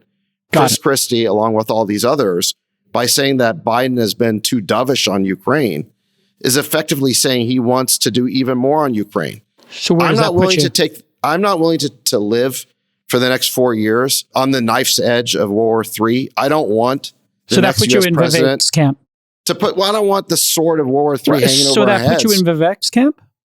Well, no, I think that the candidates who said that they would either end or de-escalate Ukraine are Vivek, DeSantis, and Trump has said it. They're the only three. Oh, and sorry, Robert F. Kennedy Jr. Okay, but you're not going to vote for him. So that puts you in Vivek. Well, I don't know. I mean, he might be my favorite, to be honest. Would you pick him over Trump? I would certainly take Kennedy over Trump. You would? Wow, this is incredible. For sure. Breaking news, folks. This is all incredible. Wow, But Sachs. look, for me, this is the litmus test issue is, are you going to escalate or de-escalate the Ukraine war? And I think that these hawkish Republican candidates pose an unacceptable risk of World War III. What do you think, Jason? Yeah, Jason, what do you think? I thought he broke your heart there in a couple of places. No, actually, I don't expect all candidates to line up with my belief system perfectly. Obviously, he's well-spoken. Obviously, he's qualified. I'm looking for a moderate like Freeberg. I think the existential crisis of the balance sheet is my top issue. I voted Republican about 25% and Democrat 75%. I'm literally a moderate and an independent. And Right now, I really don't think Biden can be president or Trump. So that leaves me with RFK on one side, and it leaves me with Nikki Haley and Christie on the other side. And Nikki Haley and Christie are really into balancing the budget. And so I'm leaning towards voting Republican if those are the two candidates. Now, the thing that I think handicapping this election is not being talked about all that much because we have the Trump-Biden rematch taking all the air out of the room is I don't know that Biden makes it to the starting line, nor do I think Trump makes it to the starting line. And so that changes everything. And who knows what percentage chance that is. I don't think any of us can give it a perfect handicap. But let's say that is the case. Then I think it's, there's a lot of lanes open here. And I think the election will be once again determined by moderates. And I think women who are still very much upset about the Roe v. Wade issue. And I think those two things are going to play a significant role. And that's where I think Nikki Haley and Chris Christie believe it's a states issue and they're not into the national ban for abortion. And I think moderates are not into Biden.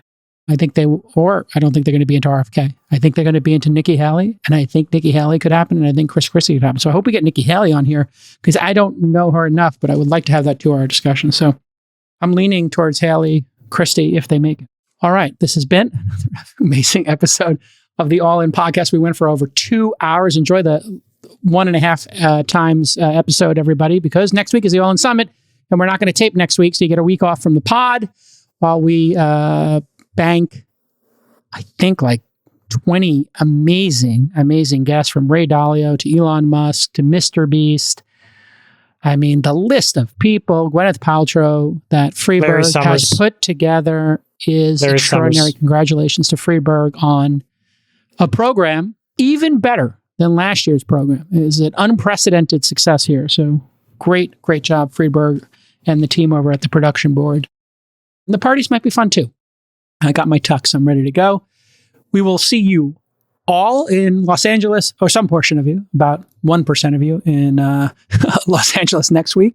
Sorry for the FOMO, everybody. But Freeberg will be releasing the episodes on Twitter X and YouTube are the exclusive locations. So you're not going to get in your podcast feeds flooded with the 20 talks. You got to go to X, follow All In Podcasts on X, formerly known as Twitter, and search for All In Podcasts on YouTube.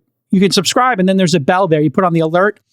I think you're going to drop them every day or every 2 days, Freeberg, something in that sort of pace. So you got 20 days of content coming at you. For the dictator himself, Chamath Palihapitiya, the Sultan of Science, David Freeberg, chairperson of the All-In Summit 2023. Great job. And Rain Man, the architect himself, with that incredible Gordon Gekko hair. Wow, looking great, Sax. I am the undisputed world's greatest moderator, according to the YouTube comments. And we'll see you next week. Bye-bye. We'll let your winners ride. Rain Man David Sack. And instead, we open source it to the fans, and they've just gone crazy with it. Love you, Besties. Queen of Quinoa.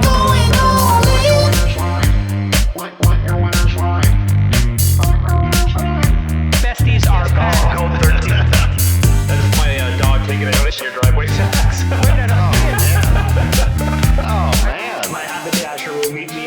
We should all just get a room and just have one big huge orgy because they're all just useless. It's like this sexual tension that they just need to release somehow. Wet your beak. Wet your beak. Your beak. We need to get merch. Besties are back.